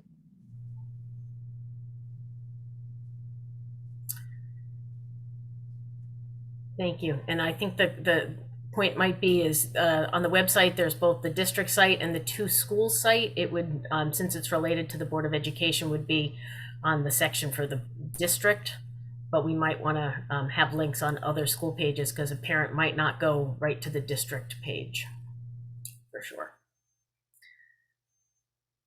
Okay. Other comments, questions? Laura? I'd like to make a motion. Go ahead. Because I didn't see anybody else with hands up. I'd like to make a motion to approve the English Language Arts Curriculum Set 4. Is there a second? I'll second. Thank you, Brianna. Laura? Other questions? Just because we have a motion doesn't mean you have to stop asking questions. Are there additional questions or comments? Okay, seeing none, we'll move to a vote. All those in favor of approving English Language Arts Section 4 signify by saying aye or raising your hand. Aye. Aye. Opposed? Abstentions? I abstain. Okay, so because it was not unanimous, we need to take a roll call vote. So I'll just run through this quickly because I was able to see who voted which way. So I'm just going to run through your name. If you would say yay, nay, or abstain, that would be useful. Tracy? Yay. Laura? Yay. Brianna? Yay. Anne? Yay. Herb? Abstain. Donna? Abstain. And I vote yay, so it passes 5-2. Okay, now wait, I lost my document there. Next up on the agenda is old business. Nope, sorry, I missed one. Willington Education Association Experience Grid Resolution. Oh, you can see my screen again. Actually, give me 1 second. I'm just gonna Yep, we can. pause that. Sorry. Boost you avoid hijacking. Okay, so this WEA MOU step movement, memorandum of understanding, and just this step movement, we identified a significant hiring and retention issue in the teacher's contract, WEA. When I hire a new teacher, and this is what I was mentioning before to Donna, I place them on a step based upon their teaching experience and their education. So education being bachelor's, master's, 6th year, doctorate. The education experience is, you know, I've taught in the public schools for 5 years. So if you look at this yellow grid over here, this is our current grid. If they've taught for 5 years, they're right here, 5 to 7 years of experience, they would go on to step 5, okay? Currently, if you look at step 6, it has a range of 8 to 15 years of experience. And that person with 8 years of experience is being paid the same amount of money, as long as they have the same education, as the person with 15 years of experience. It's a problem. 3 years ago, we had 16 people that were in this group, this step as they've moved, the 8 to 15 years of experience. We had 16 people in that step. 9 of those individuals have left the district. No other step has seen movement like this group, movement being leaving the district. Only one of those individuals retired. The remainder left because they could make more money because of the giant gap in years of experience. I brought this to the WEA president. I worked with him. I brought this to the Board of Education Negotiations Committee to really solve this issue, which has two impacts. One, it negatively impacts hiring, because the person comes in and says, I have 15 years of experience, but you're going to pay me the same as someone with 8. We've had people turn us down. And the other problem is staff retention. They're leaving because they can make more money because they're outside of this step. So I created a proposal. I created this green, sorry, my screen. I created the green section. It is a new placement on the salary schedule grid. It's based on credited years of teaching experience, just like the old one, but I broke apart step 6. It's distributed across the entire grid. So you can see I could never hire someone at step 7, 11, or 12. They were blank. They just didn't have any years of experience. But now if you approve this, I could. The other part of this was I calculated the cost to redistribute our current staff and to put them on the correct step based upon their experience if they were negatively impacted by the new grid. Meaning, if I didn't move them, I could hire someone and they would be significantly higher than that person. We have in that teachers union of a little over 50 members, we have 10 WEA members that would be moved to a higher step based upon their current experience if you approve this proposal. And if you approve this change, I wouldn't be hiring again someone with less experience at a higher step than one of our current employees. That helps with retention. Ironically, this would cost you a fortune to do in negotiations, which is why everybody has avoided it, I think, for years. And when I looked at it, we found a way to do this cost neutral. And it's really because of recent hiring savings and a newly acquired special education grant. I pitched this idea for the first time, and then I went to talk to Marsha McGinley, Pupil Services Director, about this, and just to share the concept. And she said, I just got a special ed staffing grant. We could easily apply money to this to help with the cost, which is great. So the grid, basically the only time this grid is used is when I hire someone. For this purpose, for this MOU, we would apply it for our current staff as well if they were negatively impacted. Here's what I mean. If I hired someone and they had 9 years of experience, they would go on to step 6. That's where they would go. All right. If I hired someone with 16 years of experience, they would go on step 10. Makes sense, right? Here's the catch. These 4 examples that I shared with you are real staff members. The first example, the first row, is a brand new teacher to the district. I'm showing you that because it's important to know how I'm making this cost neutral. Because typically this would cost $50 or $60 or $70,000 to make this change. It won't. This first person, we had budgeted for this, the person that had left, we budgeted for 22-23, $78,000 because they were here. They weren't leaving yet. We didn't know about it. That person has since resigned and we hired a new person. Well, that new person cost $23,000 less than what we budgeted. There's savings there that can be applied to this cost. The second row, this is a current employee that one of those 10 people that we would move with this. And let me show you why. This is a person with 14 years of experience. They're currently in 21-22, they were on step 5. Everyone that's on staff, that's been on staff next year automatically goes up 1 step. So this individual would go to step 5, they would move to step 6.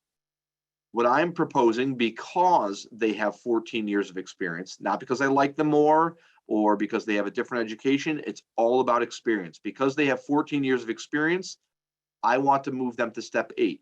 It matches our grid up top. This person has 14 years of experience, I would move them to step 8.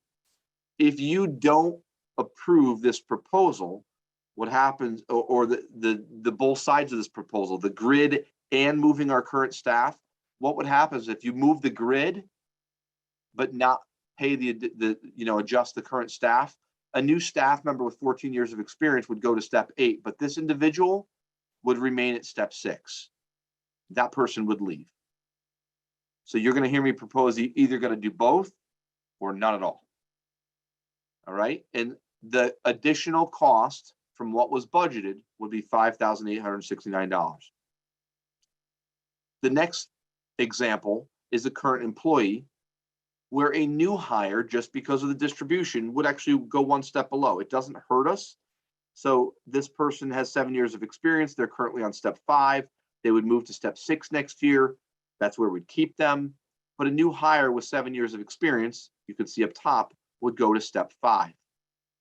That is okay because I matched this grid to other districts and we are in the ballpark for what that person would make for that experience at that step. Okay. The last person is, again, someone with 14 years of experience, and this person would go, again, they're on step 6 currently, just depends on when they were hired and when these grids were done. They're currently on step 6. Next year, they're supposed to go to 7, but I would bump them to 8. The difference would be $2,900, okay? There are 10 employees that we would move with this proposal. I have already pitched this to WEA. It has been fully approved by them unanimously. I have already had meetings with those 10 people to explain what would happen, and I explained to the union why, if this goes in front of the board, why certain people would move and why certain people would just remain the same. And I also passed this by the attorney just to say, what am I missing? Am I missing something? And her response was, what a great solution. I need to bring this elsewhere to solve an issue like this. So I greatly appreciated that feedback. And then I brought this to the Board of Education Negotiations Committee, and they supported it. So my proposal here would go into effect at the start of 22-23. And again, I'm proposing that you do 2 things. That 1, you adopt the new placement schedule for the life of the contract, 22-25. This proposal would be what you'd use.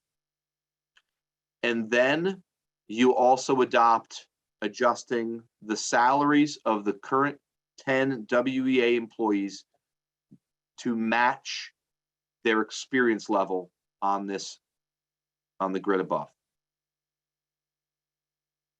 It's a little confusing, but I figured giving you the real life example would show you. Again, the cost after the adjustments and hiring new folks, we came up with 15,562. Don't try and do that out of these columns because it's not how it was done.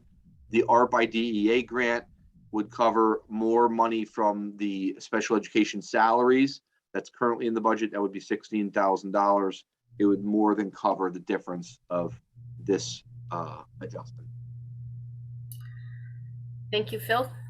If you could make that screen a little bit bigger for those of us who don't sure. have eyes that can absorb that.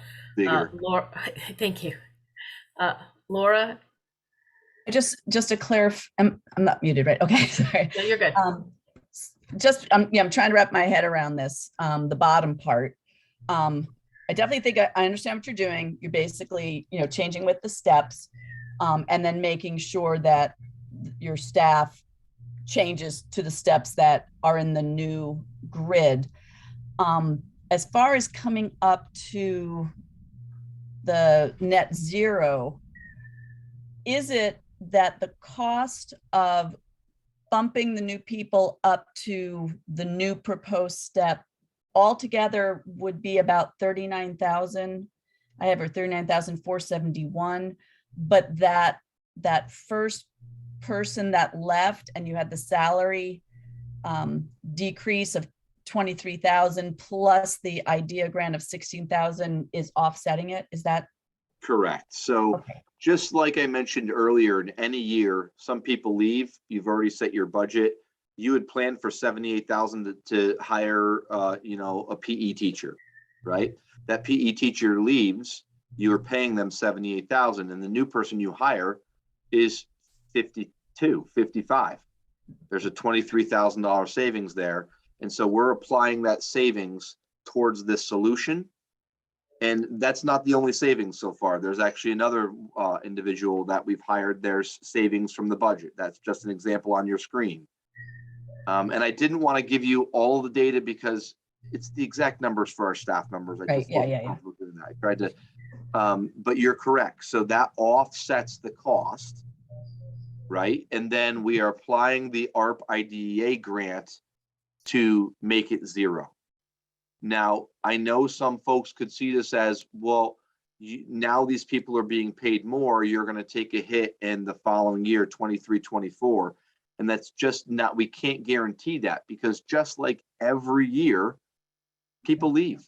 Some people leave mid-year and then there's an adjustment. And that adjustment, just like you approved up to 118,000 today for that kindergarten teacher, some years the adjustment is up. In some years it's down. Some years it's I hire someone for 55,000. In some years I hire someone for 90. And so it's not guaranteed that there will be an increase in the following year. Okay, thank but you. you are correct. That is how the offset brings it down. The offsets bring it down to zero.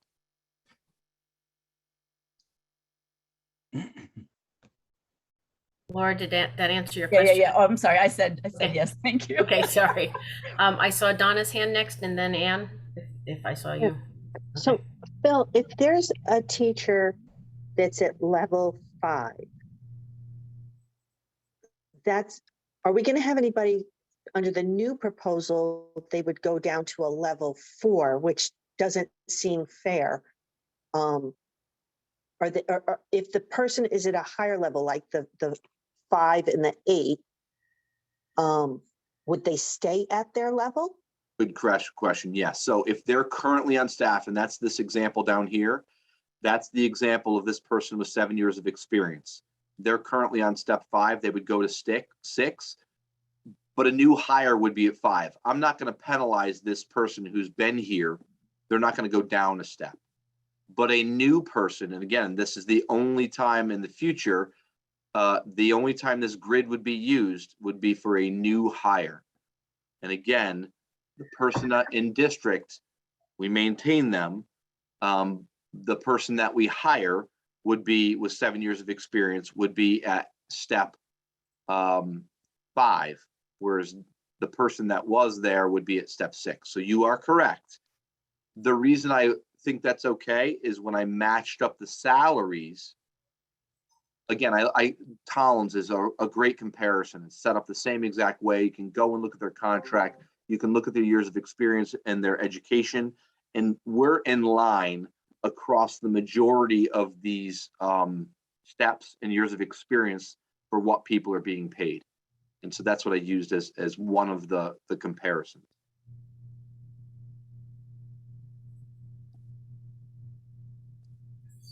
Okay, I saw Anne's hand next. Was that? Yes, so Phil, would this new green grid go into the contract now as the current numbers for teacher salaries? So this green grid would go in as, if you approve it, this is my proposal, the green grid would go in as part of an MOU. And the memorandum of understanding would basically be a side letter that you've approved via the Board of Ed. That's what you're approving tonight. That basically would say, here's the new experience grid. Obviously the yellow would go away, the word proposal would go away. This would be how I would hire someone in the future. The second part of the MOU would simply say the 10 members that were identified to be moved in W8, and those members know exactly who they are. They would, their salaries would be adjusted based upon, again, 100% backed by their years of experience. I'm not moving someone if they don't have the experience. If they have it, so this person that has 15 years of experience right now would go to that step 9. Okay, thank you. Herb? The example that you showed us below shows that it's a wash on the way you've set it up here, but we don't know. I don't see any indication of how many are in each step. So that are we skewed toward the maximum, or is it well distributed throughout?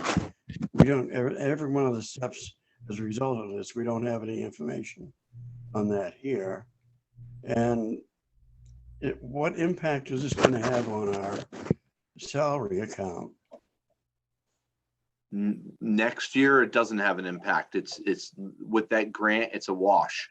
And with the thing I can't tell you is if someone leaves tomorrow and I have to hire a new, just like I have to hire a new kindergarten teacher, that could impact it. Based upon today, the cost of what this would be is covered by the grant and the hires that I've already completed for 22-23. That's where it becomes a wash. It doesn't, so I would say, and I'm ballparking her, but I think about 50% of our staff is at top step, that step 13. But it doesn't impact them. The only people that impacts are the 10 that we need to redistribute. And it doesn't send anybody to top step. It just moves them where they would be based upon their experience. Yeah. And this is why people left. So I'll give you a good example. Okay. So we had an individual leave the district, was stuck in this group in step 6. The person was making $60,000 in Willington, but they were at the top of this group. They had 15 years of experience. They went to a neighboring district and were making $90,000. You can't compare with that. You can't compete with that. So that's what this is aiming to do, is this starts to close that gap sooner. That person might have stayed, and they're making 90 now. They wouldn't have made 90 right away. But if you can make, $12,000 more in a neighboring district, typically people are going to do that. And that's what our data tells us. 9 out of 16 left, and 8 of them, 50%, were to make more money in a neighboring district. That's a staff retention major issue. And the reason I'm proposing the bottom part with the adjustment for our current staff is, again, retention.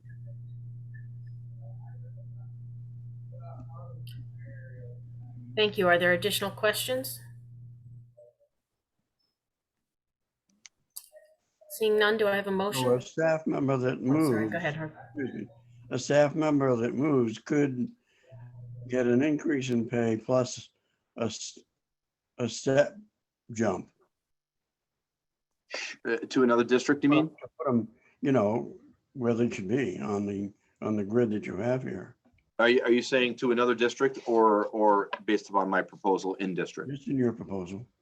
Yeah, so someone that's, and that's what the point of the 10 people are. Those 10 people would move to a higher step based upon their experience. And they would be placed on that experience step based upon the new grid that I put in front of you.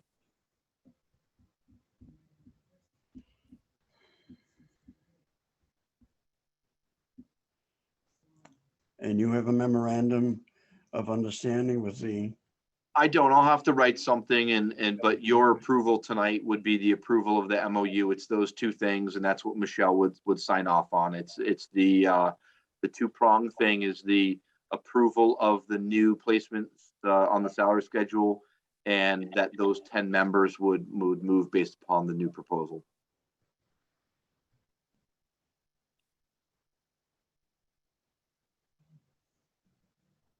Anne? And Phil, the unions agreed to this? So this is just WEA, and yes, I mean, we work through, Chris Talona's the president. He and I had several meetings just to try and, because we knew if this was going to cost $70,000, it wasn't going to fly, but I knew it was something we needed to do to try to address if we could, and that was unanimous. This is, the folks that are not within the 10, they understand that this is fair. They understand that they're not, those other 40 some odd people, they're not getting additional money. But they understand that the folks that are getting additional money, it's fair for them because of their years of experience. It was unanimous at both schools.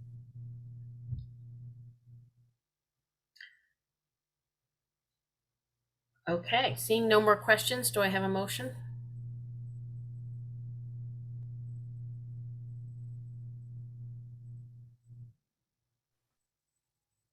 Tracy Yeah, Tracy. Emerson. Go ahead, Tracy. Well, does it have to be two motions, or is it two different votes, or can it be one together? One vote, one motion. They have to go together. Okay. I move that we approve the new placement schedule, salary schedule for the 2022 to 2025 school years, and make the adjustment to the 10 employees to show cost neutral. I'm not sure how to phrase that, to adjust their salary steps to fit the new schedule. I think that works. Is there a second? I'll second it. Anne? Thank you, Anne. Any additional questions? Okay, seeing none, we'll move to a vote. All those in favor of approving the salary scale and adjustments to existing staff as presented signify by saying aye, raising your hand. Aye. Opposed? Abstentions? Okay, it passes unanimously.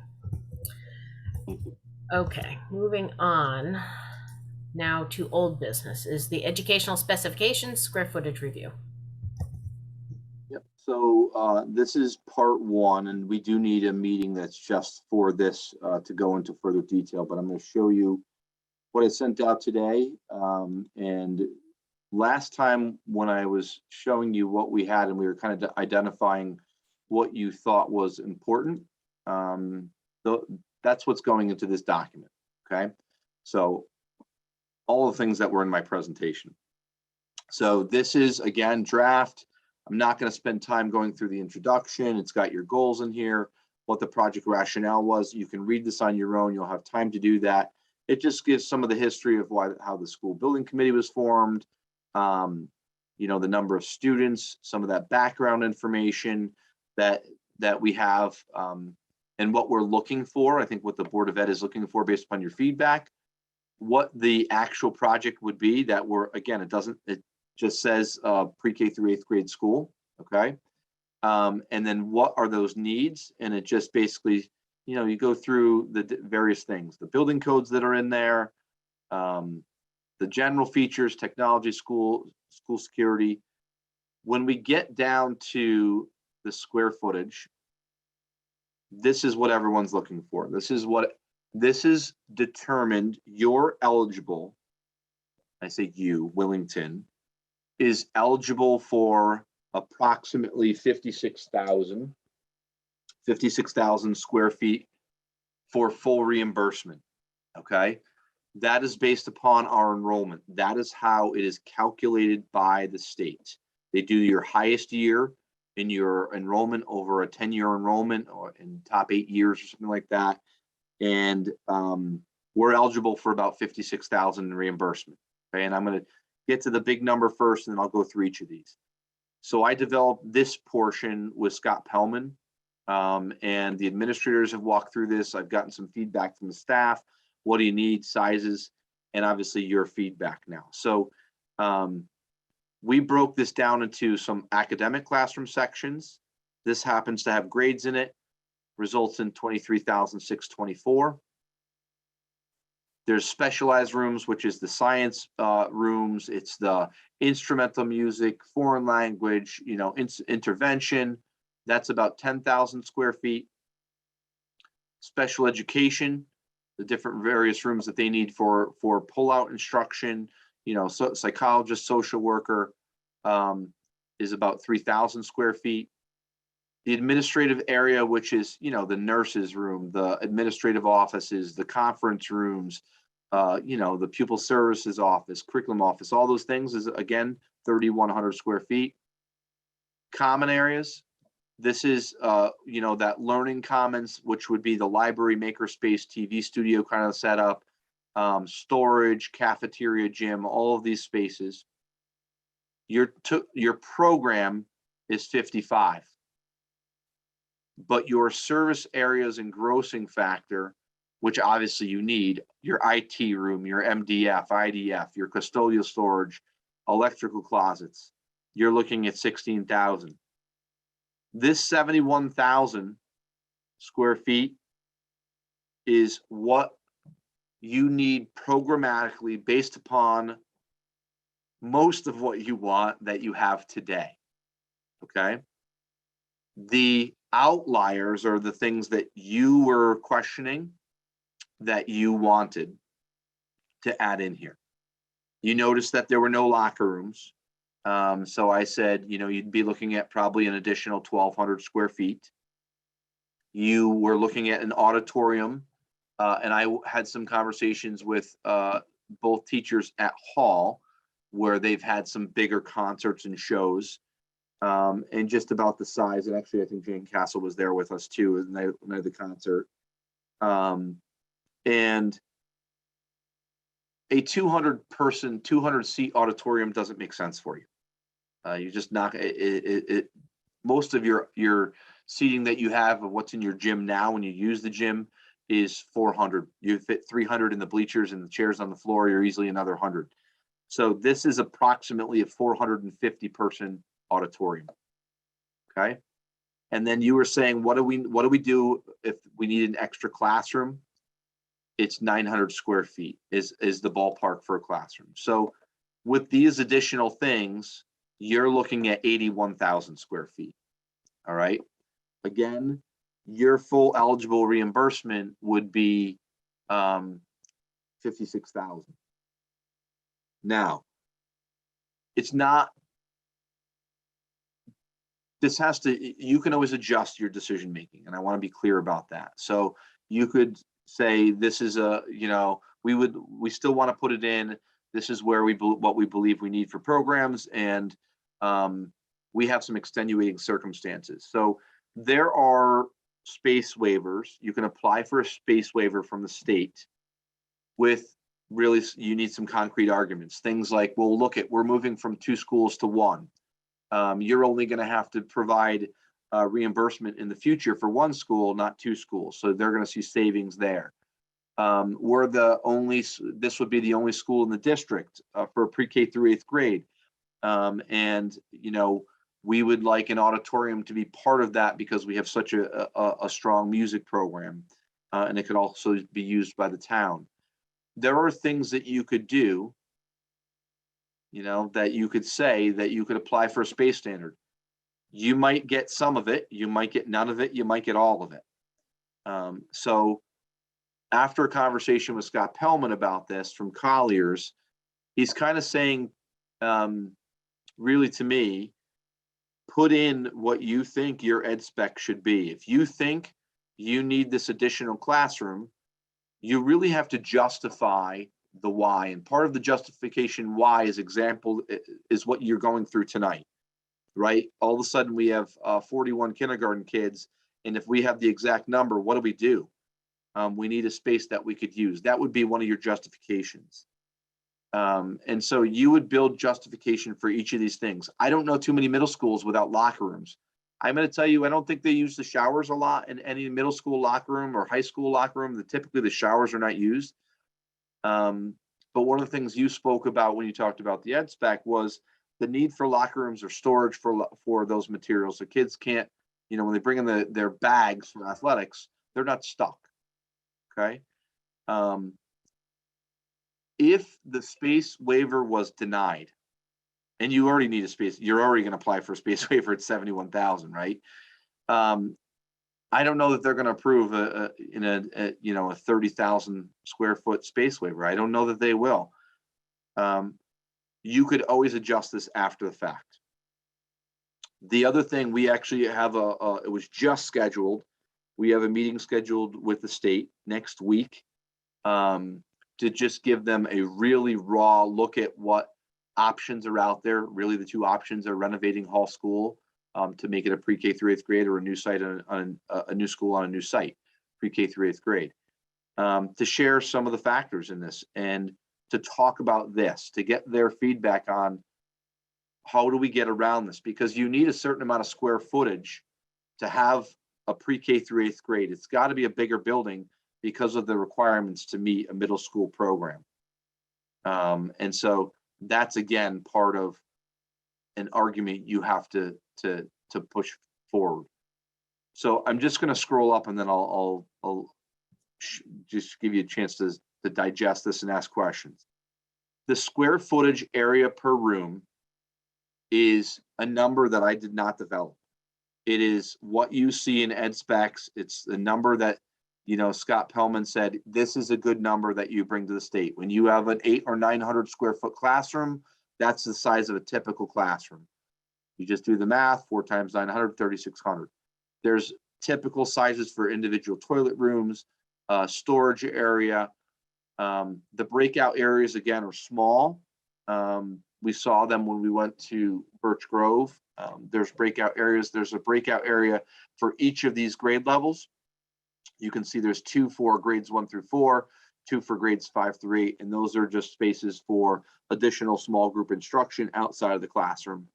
And again, the square footage is just applied with what is typical. It doesn't mean that's what it's going to be. Once you give your ed spec to an architect, they would develop it based upon you know what you have in front of you. Same thing for these, you know, typical art classroom. You know, I think the one we have right now at Hall is bigger than 1,200 square feet.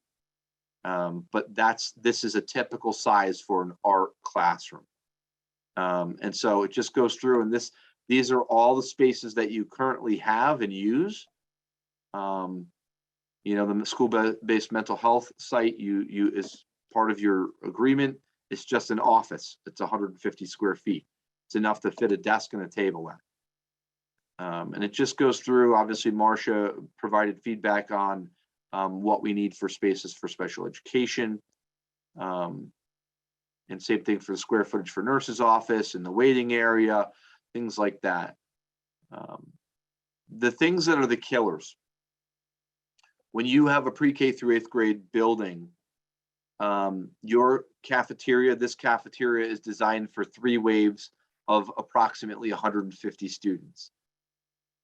You could drop that number some. You're not going to buy yourself a ton of square footage, honestly. You could drop it to do additional lunch waves. Maybe you do 4 lunch waves. 5 is an awful lot. Some kids would eat really early and some kids would eat late.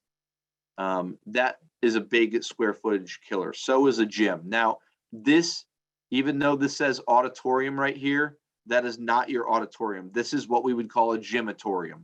That's part of that 7,200 square feet. Okay. Those are the big spaces that are your killers when you start adding things in. And obviously these are the mandatory things, what you have to have space wise, but you tell me how you want me to proceed with these things now that you see the number. And the last thing I'm going to show you, this is what's taking forever, and I didn't release it all to you. This is a draft. This whole thing is a draft. I have to do one of these for basically each of these areas. They all have one, right? And so special education program, you're identifying the space. Is there a toilet? What's in there for a sink? Where's the access? Does it have close proximity to a specific program that's there? What are we requesting for storage? Are you looking for lockers, or are you looking for kindergarten cubbies and coat hangers? What's there for teacher storage? Those are all things you're identifying. What's the lighting?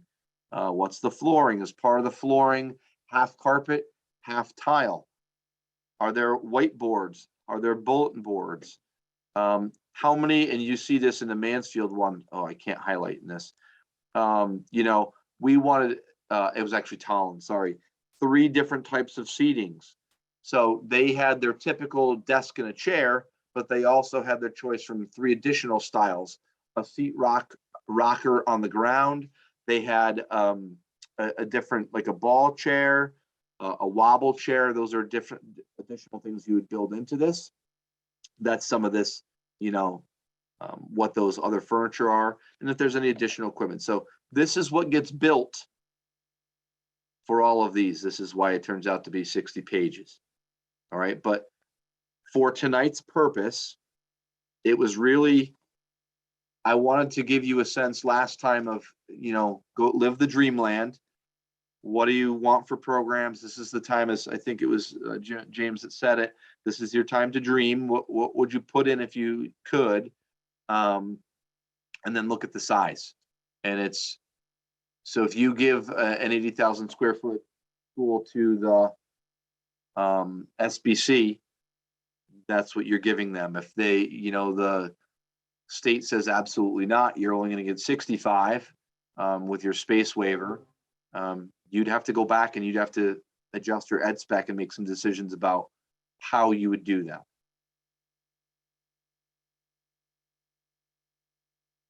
Questions based upon the square footage that's in front of you. So for clarification, Phil, what is it that we're looking to accomplish tonight? What do you need? What are you hoping that we will, is this just for discussion purposes, or are you hoping for some kind of a decision or vote tonight?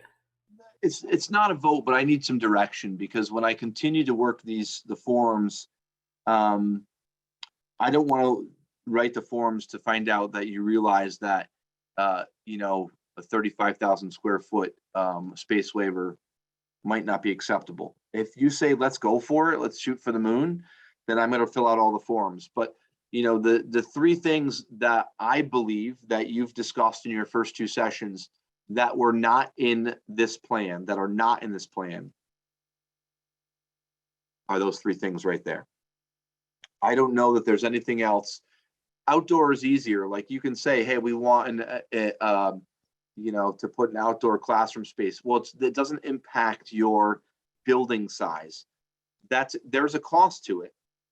And it's got to be reasonable, but this impacts the size of your building. Those 3 things, if you want me to add them in, I'll go back in and add them in and make the adjustment. And then my next step is to do all of these with the things that have come in from requests from, the feedback from the teachers. We have not gotten a lot of feedback from parents about this so far.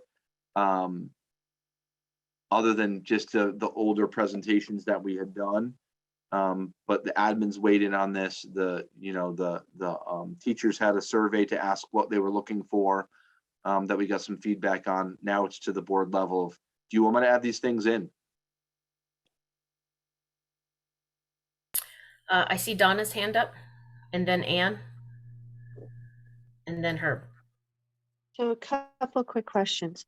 Phil, if you could scroll up to where you listed the elementary school grades. Okay. One of my concerns is tonight we just talked about going to 3 kindergarten classrooms. Does the state say anything about the number of students per classroom?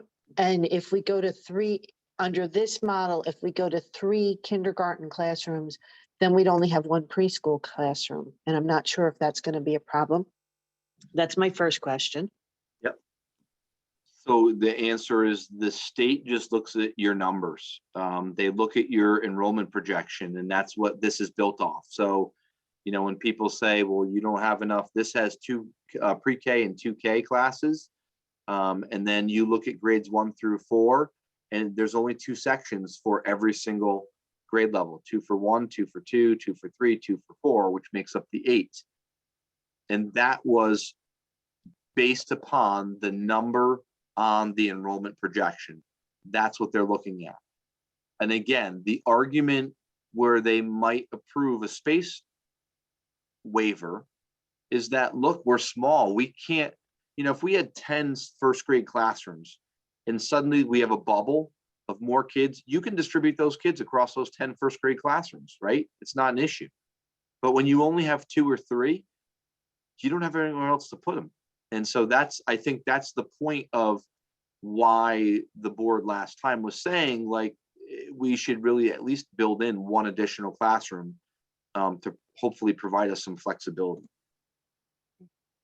Does that make sense? It does. Currently, do we have 2 classes per grade from 1st through 8th? No, I thought but we had 3. it doesn't matter what we have now. What they're entirely going to look at is your enrollment projection.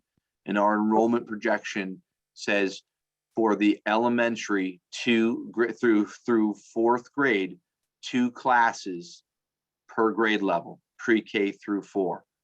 5 Okay. through 8 runs a middle school model, which that's where when they start switching classes. So you need the math classroom, you need an ELA classroom, and then you need the social studies classroom or you know, a science lab. That's built in to maintain. This is built in to maintain our current middle school model. Okay, so we just need to be aware that by going forward with this, we're probably going to have to accept larger classroom sizes. The other thing is on the gym auditorium room. Yep. How many, like currently at Hall, there's the bleachers that come out. What kind of bleachers, or not necessarily what do they look like, but how many people would a bleacher system seat in a gymnasium that size? And would there be a stage section like we have now at Hall?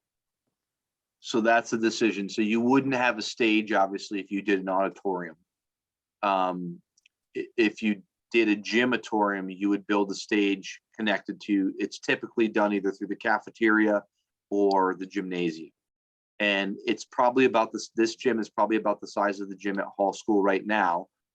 It's, and I will say, it's about as small as it could be to be to allow for middle school basketball to occur. Because a basketball court for a middle school game has to be a certain size. And you can't have the bleachers right up to it. So this is about built into that size for the gym. That makes sense. So I'd like to stop the questions at this point for a moment, because I think that there's a lot of questions that all of us would have about all of these. And I feel like the meeting could go on for at least 2 more hours questioning all of these pieces. I think what might be useful for you, Phil, is if you hear from each one of us, if we'd like to see you add in those items at the bottom, because that's your next step. I think going into detail about Would we add in more? If someone says, I think we should add in 2 classrooms, that's fine. But the feedback you need is, are we looking at, 70,000 feet or 80,000 feet is kind of the rough feedback that you want. You don't need us to have discussions about whether the locker rooms are too big or too small on this proposal. Is that correct? Yeah. We'll get to fine tune this later.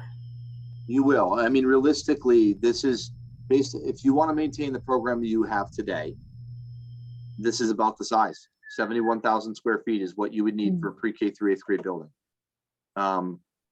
I don't see any way you could make a 56,000 square foot building, whether it's and Hall School is already bigger than that anyways, at 63.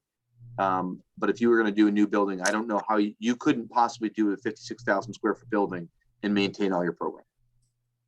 Something would go away. Things would go away.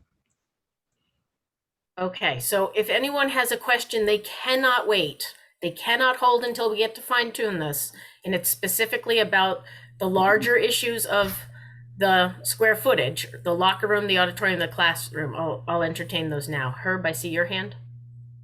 I understand that you're going with square footage and the state determines pretty much what you can build. I still favor an auditorium if we can possibly swing it. Another question I have is on the community health service. Are we providing a room for them, or is that something extra?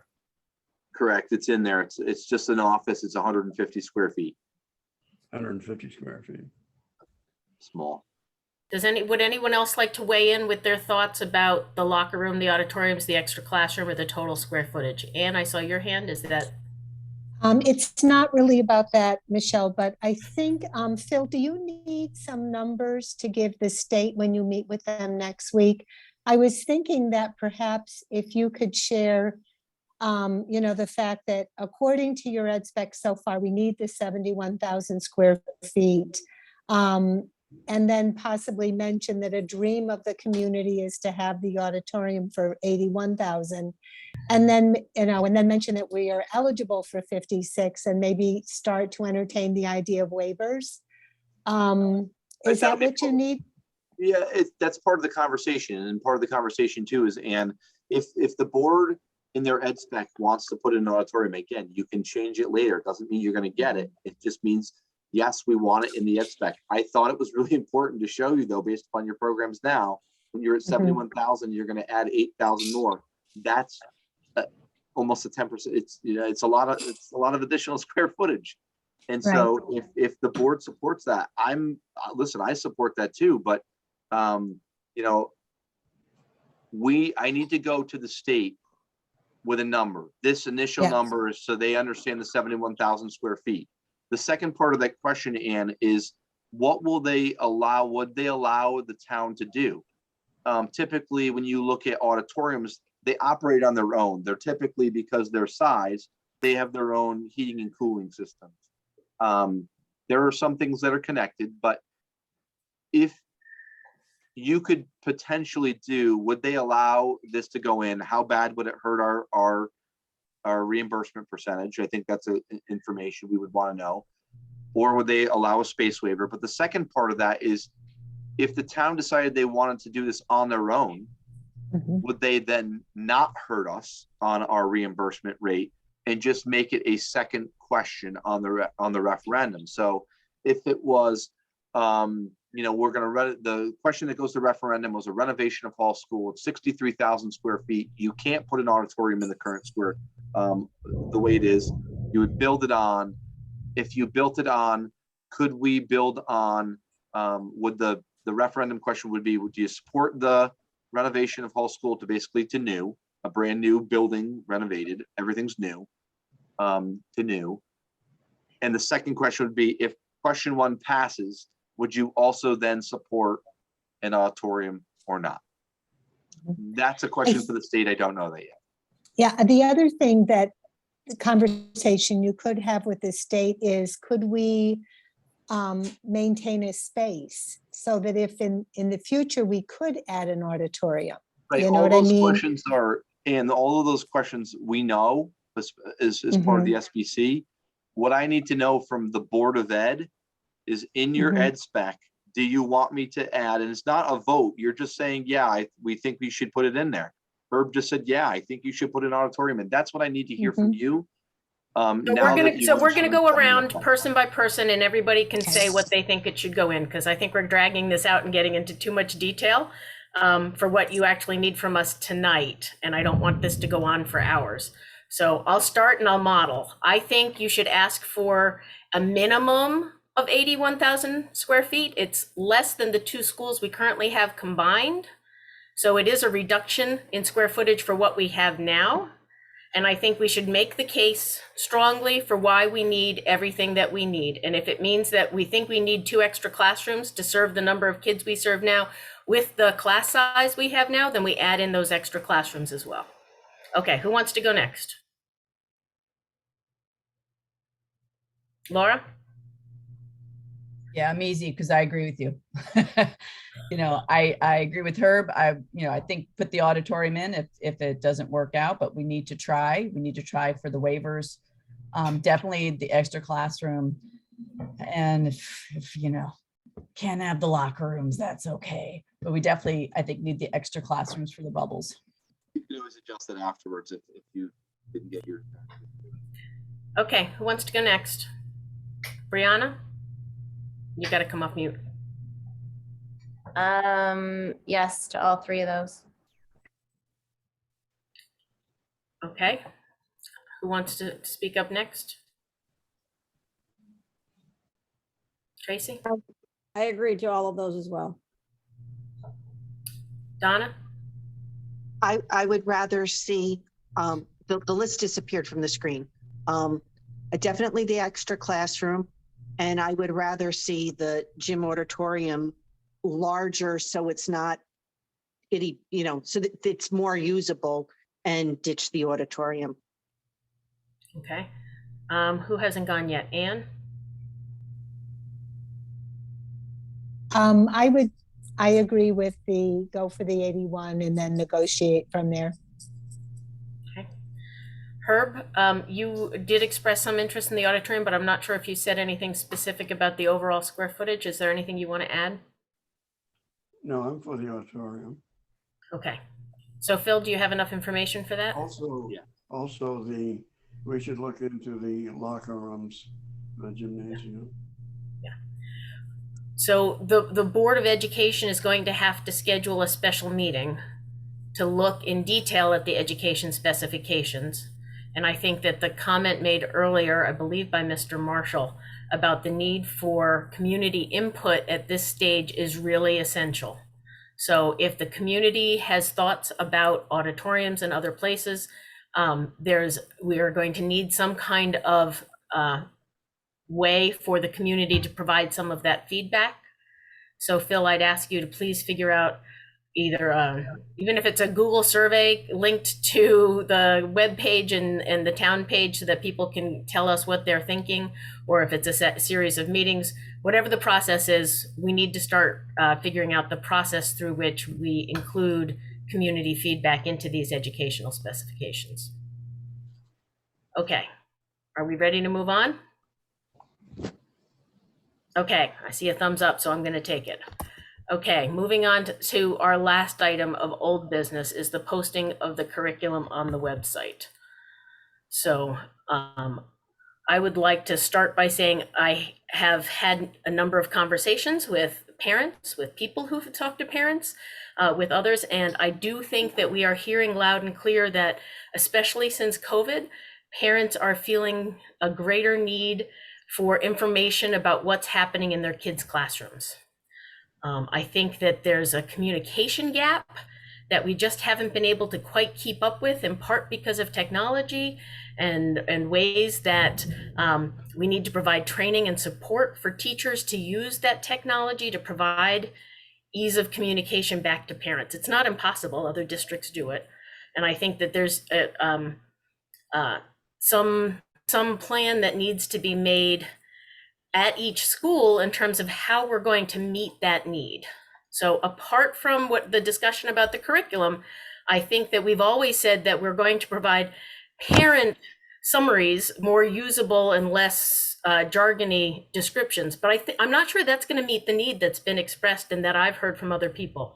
So I'd like to include in this conversation the need for additional communications for parents about what their kids are learning on an ongoing basis. This isn't a one-time curriculum going up there, but we know this is a living document, that things sometimes change, that, you know, maybe you're having a special speaker and there are things out there that we need to hear. And as parents, we all of us on this board have always said that we support parents being more involved in their children's education.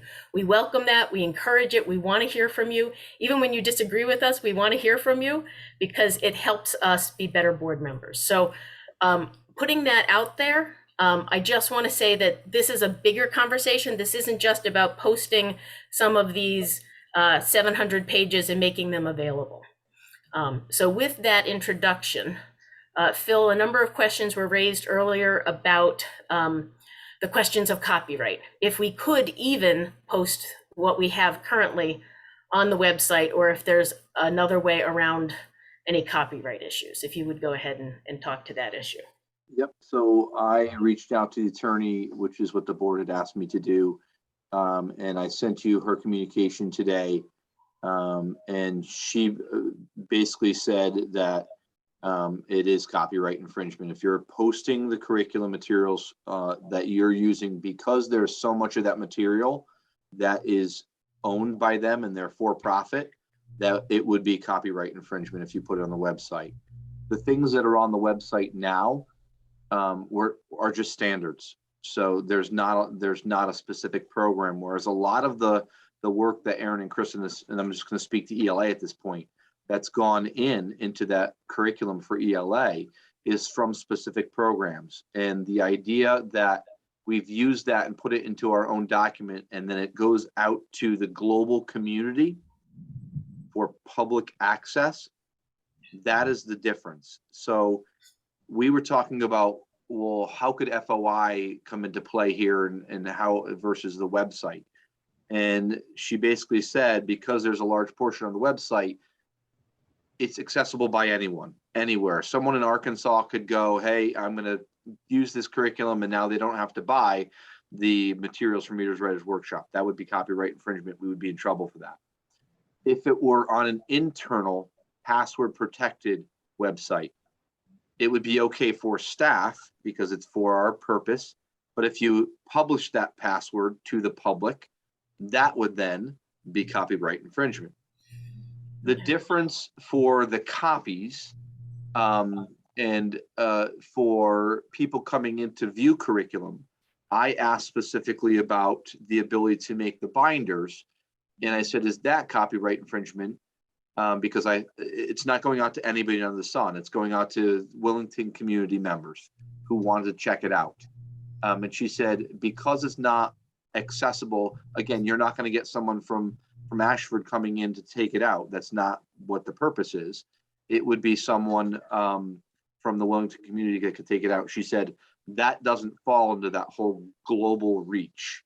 And so if you read her letter, she basically said within the binders, we would need to write on those binders that they're copyrighted, and we would not be liable as those binders go out.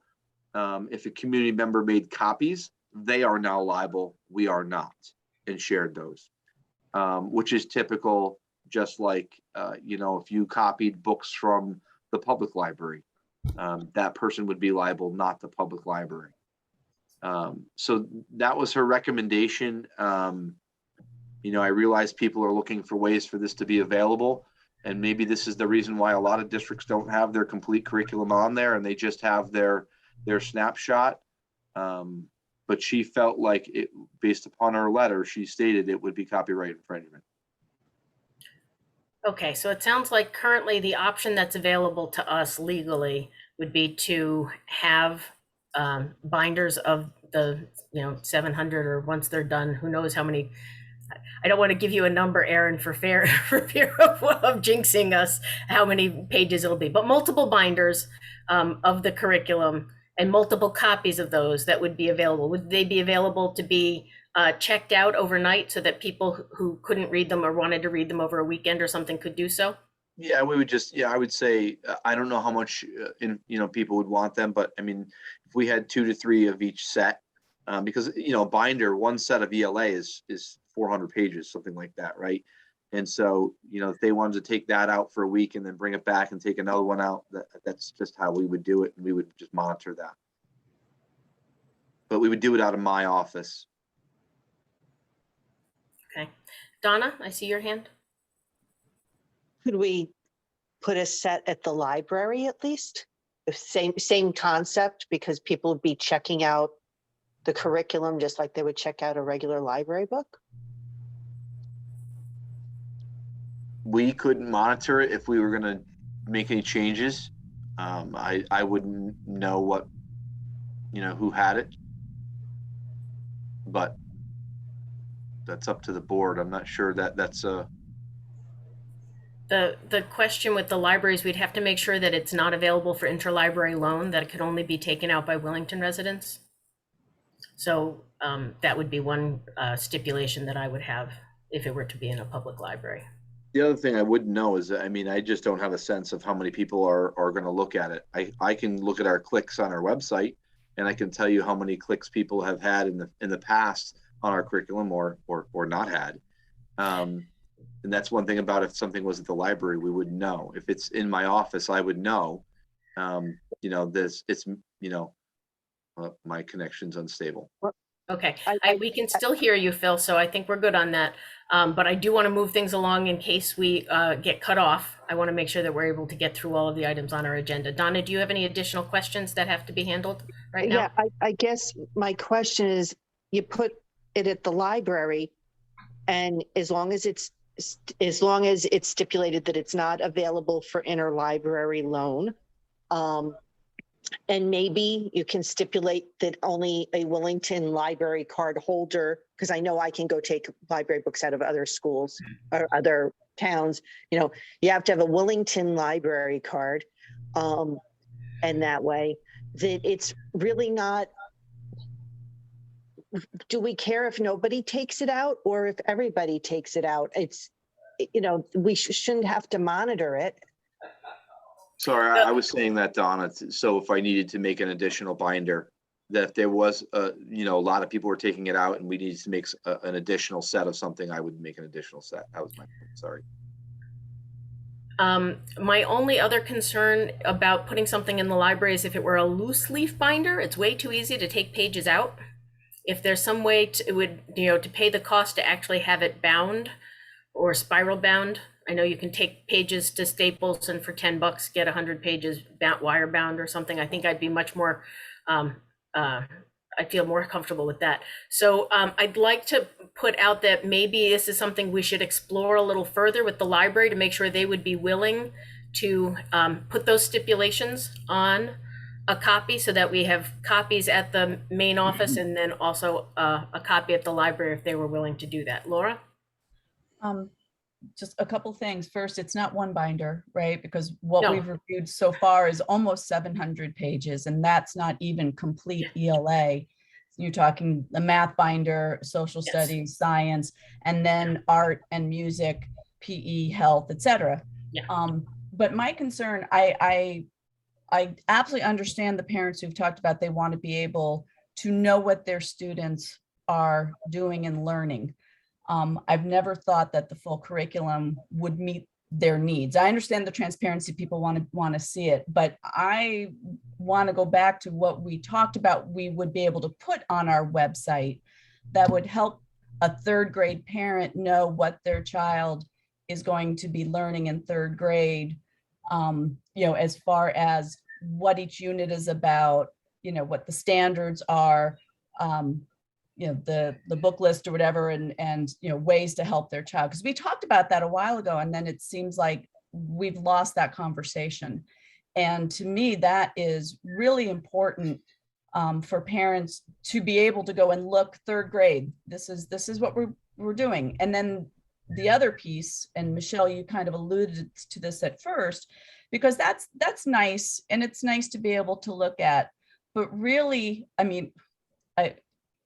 the parent who spoke to their child and said he says, fine, or, how was your day? Fine. What'd you learn? I don't know. I mean, so relate. My son was absolutely that way. I couldn't get anything out of him.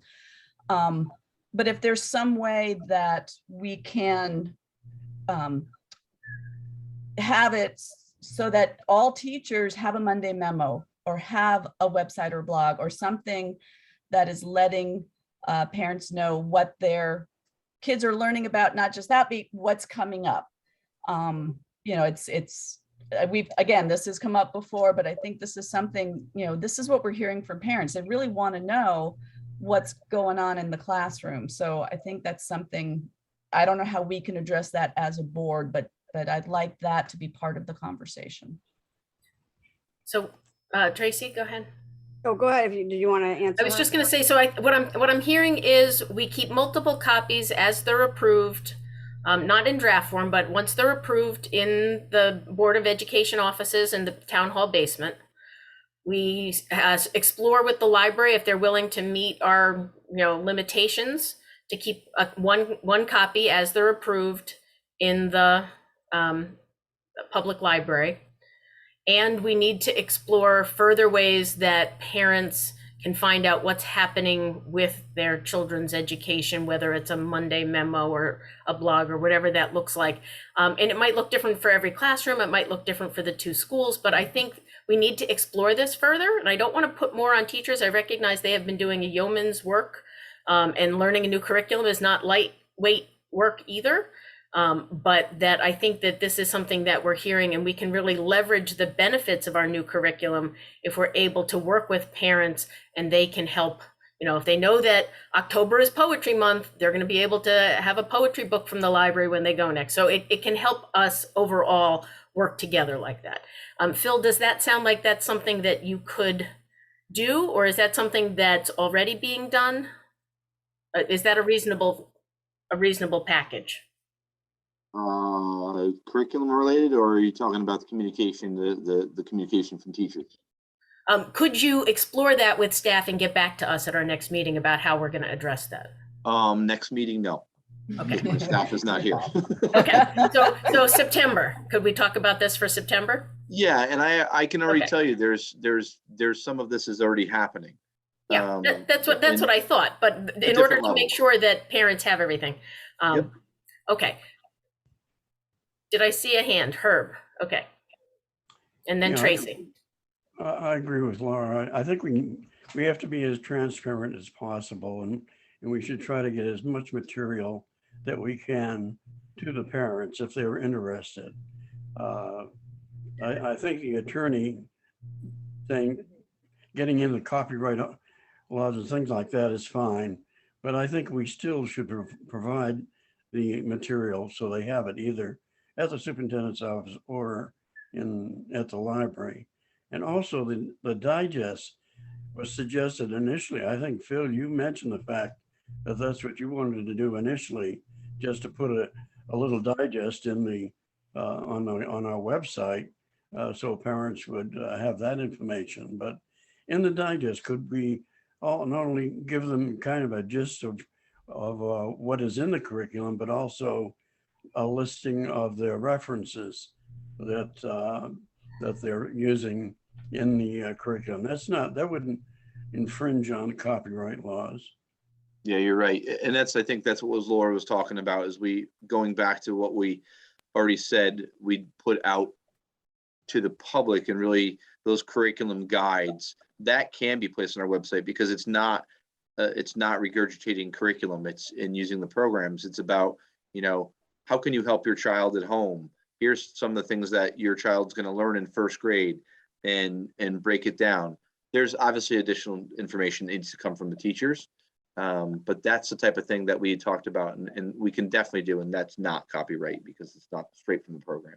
Well, I think Erin gave us a little information initially that either she developed or she got somewhere, and on learning and the process of learning. I don't see why that can't be incorporated into a little digest for No, I agree. And then if they are interested in researching it further, they can go to the superintendent's office and multiple copies of it.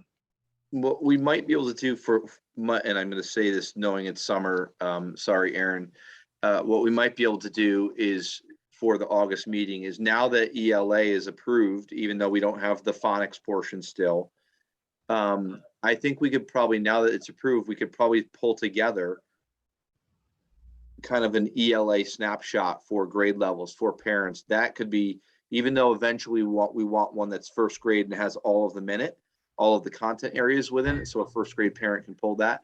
But I think we could start that so you could see what would be in it and how that would support parents. I think, Aaron, we could easily do that work now. Okay. I think we have a plan in place. Are there additional questions? Tracy, did I see your hand? But yeah, just one other concern that I've heard voiced from parents in present to speak and in communications and just around from conversations is parents are also concerned when they do when they're somewhat frustrated sometimes with how timely or a teacher will respond to a concern or explain what's happening. So besides the weekly communications, I mean, in the buildings that I've worked in, it's always been an expectation. If a parent sends me an email, I should respond to that by the end of the day or the next, in a timely fashion within 24 hours, unless some circumstances prevent that. I'm assuming that that's an expectation in Willington. If that's not happening, what is I guess we need to communicate to families what the steps they would go through to get their question answered, I guess.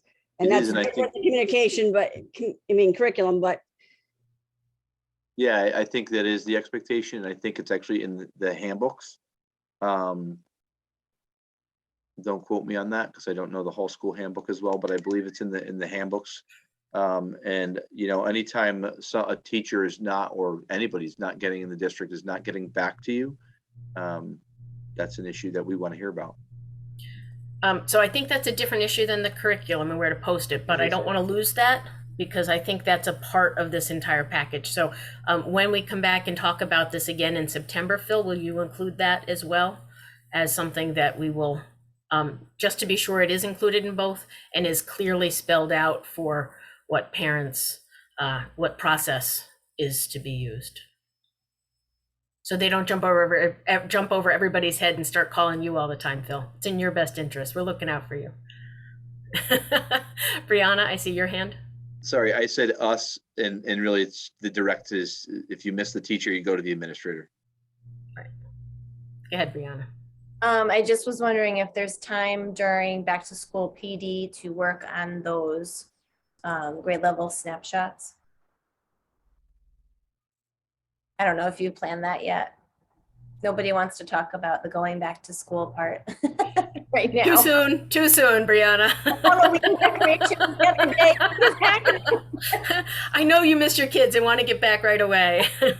And there are probably some parents who'd be happy if school started next week. Not too soon. We already have a lot of what we're doing scheduled. Okay, maybe just, you know what you're doing, but giving your staff a heads up that might be coming down the pike as something that we're hoping that they'll be able to do, as well as increasing the classroom communication would be good for them to know ahead of time. Aaron, go ahead. Do you have to come off? I can ask you to unmute. There you go. There you go. I think, Brianna, when you're talking about the snapshots, that would be me. I would be writing it. So that doesn't go to teachers because I can do those snapshots you're talking about for the units. Is that what you're referring to? Like what happens in grade 4 all the way across the board? Everything Yes. you do for every. Well, I'll be building the snapshots for the website, but then I think I think like Phil was saying that the communication to parents would be a separate. Yes. On the regular. Yeah. Yeah. Okay. Okay, it is 3 minutes before 10. Many of us have early jobs in the morning. Is there any more that needs to be discussed tonight on this, or are we ready to move ahead with the plan as we kind of laid it out and see if we're able to do that? Okay, Seeing no more raised hands, we will move on to present to speak, followed by board comment. So if you are in the room and would like to be present to speak, we ask that you raise your hand. And when you start, please identify your name and your address for the record, as well as limit your comments to 3 minutes. So Arthur Christensen, I see your hand. Hi, Arthur Christensen, 14 Birch Meadow Lane. I just want to make a couple quick replies to talk about the curriculum. I think as far as technology goes and the website goes, I think if you had a secure website with a unique ID and password for those citizens who request it, that would get around any copyright issues. It's kind of like issuing somebody a library card. It's giving them, it's traceable, essentially. The other thing I want to comment on is that there is a communication system that teachers can use with the parents. And from my personal experience, it was not used very well this past school year. So I don't have a lot of faith in that currently.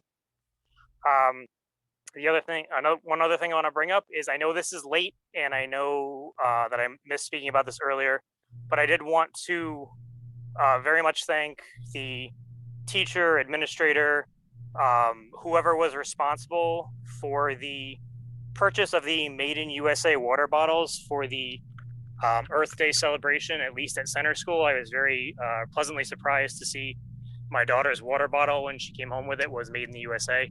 I think that was a great choice, and I hope whoever made that choice or whatever group made that choice gets this word back that you have at least 2 appreciative parents of that choice. And my last comment is I was very disappointed to see that there were pretty much no improvements or any rewards, I guess, for our children as far as ARPA goes. I know that the commission closed yesterday with all the projects that were presented, and there was nothing really that was any kind of improvement to the school or improvement to our kids' lives. I think the kids are one of the groups that was severely affected the most, one of the groups that was affected the most by COVID. And I think that they would deserve some of this money that was given basically for COVID related issues. And I feel like ARPA will be reopened because I feel like not all the projects will be funded after listening last night. So I hope that when ARPA is reopened for additional projects, that something can be put in for our kids because I feel like they deserve this money and they deserve some improvements because of this money. Thank you. James Marshall, I think your hand was up next. Hey again, everybody. I appreciate it. So James Marshall, 46 Fisher Hill. So yeah, I'm excited. I just want to say related to the enrollment projection discussion, I'm excited to see the amount of development, you know, that appears to be there, at least initially in this draft form. It's promising, you know, given the lack of information I've seen today. So I appreciate that effort to everybody that's been working on it hard. I know how complicated it is. Sorry, I've been chomping at the bit here with this inability to have a back and forth, but a couple of comments related to that. You know, initially what I'd say is what I'm seeing in that ed spec number is honestly a bit more of a traditional approach to a program rather than a contemporary educational model. You know, I don't see as a lot of breakout areas or opportunity for, you know, flexible, informal, collaborative spaces. There's no opportunity for any of that growth. You know, I also question whether there's an efficiency, you know, schedule been looked at by way of, you know, teacher use of classrooms. This looks like, based on the classroom count, and I haven't had a long time with these numbers, but, you know, this looks like each teacher is assigned a classroom, you know, as a home base. Are there efficiencies that can be utilized with the floating schedule that might bring down some of those area targets? Couple of other comments. It looks like the math, you might have a typo in the service area calculations. You show 10,000 square feet plus or minus, and then an 11,000 square foot grossing factor, but only carry 16,000 total. 30% is probably on an efficient side. Phil, I know you've had more time with these numbers. You know, it could range anywhere from 30 to 40% overall for a gross building total based on what you've captured. You may be aware of that already. Really some other comments for efficiency, really, because you know, I know you talked a lot about the auditorium space. For a school of this size and this capacity, honestly, I think there might be some efficiency with the gymatorian approach. There will have some added increase for that, but we're talking about a 400 student enrollment. You have the ability to make that happen. You need to accommodate area for stage, maybe some back of house space and additional seating capacity, maybe table and chair storage for seating needs in the gym floor, which I didn't see in there initially, but take a look at it.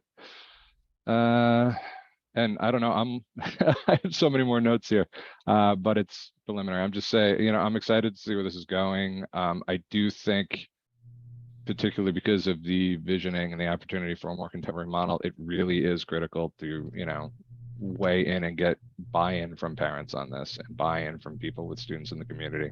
Hold a visioning session, hold an open house like they're doing for this other thing tomorrow. Let people talk and just advise either the school building committee, the Board of Ed. I appreciate the comment. I feel like it was heard a little bit. I'd like to see it. I'd really like to see that enacted in action. So with that, it's late. I'm going to stop my rambling now, but I appreciate it, guys. Thank you very much. Okay, thank you. Nicholas Tella, I saw your hand up next. Hi, Nicholas Tella, 49 Myrtle. Just write down some things I wrote, read. First, I want to express that I have concerns mixing first graders in with the eighth graders there. Exposing young children to those that are junior high age could be very concerning. I'd like to see a plan from structural design and from a policy standpoint to make sure they aren't commingling.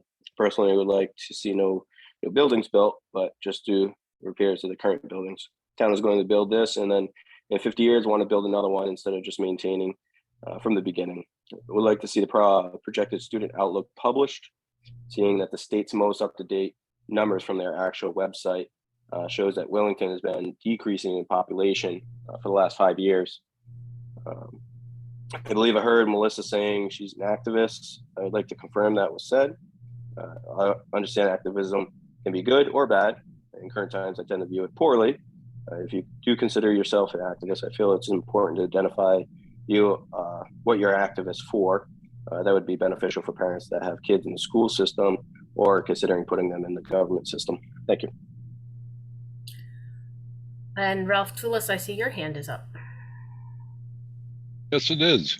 Ralph Toulis, 47 Village Hill Road, also a member of the school building committee. And my pet peeve when we talk about our options for a new facility is that we keep referring to a renovation of Hall School.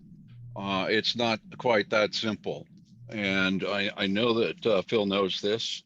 What we're trying to work out is a reconfiguration as well as renovating existing spaces. So that's going to mean an addition. We're not going to get the facility that everyone would like to have without adding on to that building. It may involve some demolition of existing to either replace or relocate. We don't know yet. And now that we are on track to get some space information, and hopefully we can present a better picture of what could happen with Hall to the townspeople so that they can have some input on our choices. And that's my comments for tonight.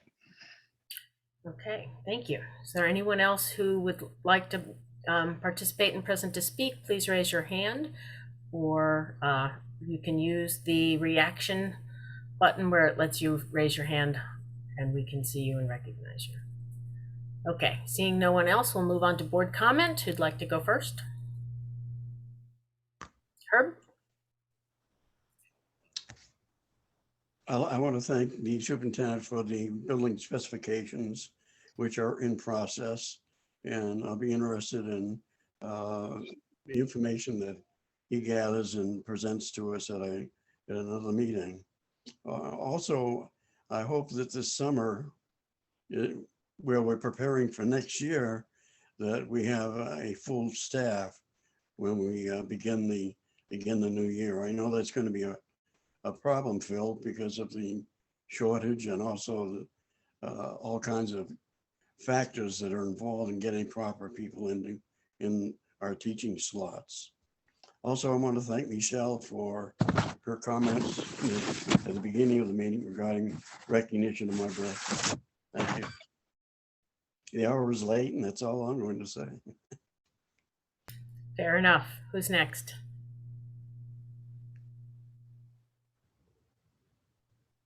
Anne? I'm glad we modified the salary grid so that hopefully we can retain our excellent teachers. So, and Herb, I'm sorry I missed the birthday portion. Happy birthday to you. Mhm. Okay, who's next? I'm going to start calling on people. Go ahead, Laura, and then Tracy. So I want to say once again, because I think we should say this to Herb for the whole next year, happy birthday. Like, I think we have to say it at least, oh, I don't know, 100 times or so. And also I wanted to just say how excited I was to go to the 8th grade commencement. Last year, for some reason, I wasn't able to make it because it was in person last year. Wasn't the year before was the parade. But I was so excited to go there and to like meet Herb in person because like I've only known him on the screen. So that was very, very cool. To have to say goodbye to Carol, Carla, and Jamie. Carol Frasinelli, I believe, came the same year that I did, and I have to say her letter was absolutely beautiful. I wish that she were here, but wise words to take to heart. I am so thankful she wrote that letter to us. And that's, I think, all I want to say. It is late. I'm exhausted. I hope everyone enjoys the next month, and I'll see you in August.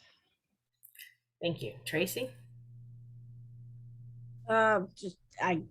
Just reiterate what already has been said, not reiterate, but to agree with what already has been said, and to thank all those. We had many community members and teachers with us tonight, and I appreciate them, their participation and viewing and sticking it out with us for all these hours. Thanks. Donna? I just want to thank everybody for showing up for tonight. And I would love it if we could figure out how to structure our meetings so that they weren't 3 hours long. Thank you. I agree with that for sure. Brianna? That all sounds pretty great. So thanks everybody for helping me with my comments. I guess I'm stealing them a little bit. Thanks everybody and take care. Okay. And I'm already put my comments up at the front, so we do not need any additional commentary from me. And with that, I think at 10:10 we can adjourn the meeting. I make a If motion there's to a motion, adjourn. thank you, Donna. Is there a second? Laura? All those in favor, Laura, say yes so that we hear you. Yes, sorry, Okay, I was thank muted, you. so. All those in favor of adjourning now signify by raising your hand. Aye. Aye. Aye. Nays, abstentions, the meeting is so adjourned. Thank you all. And everyone.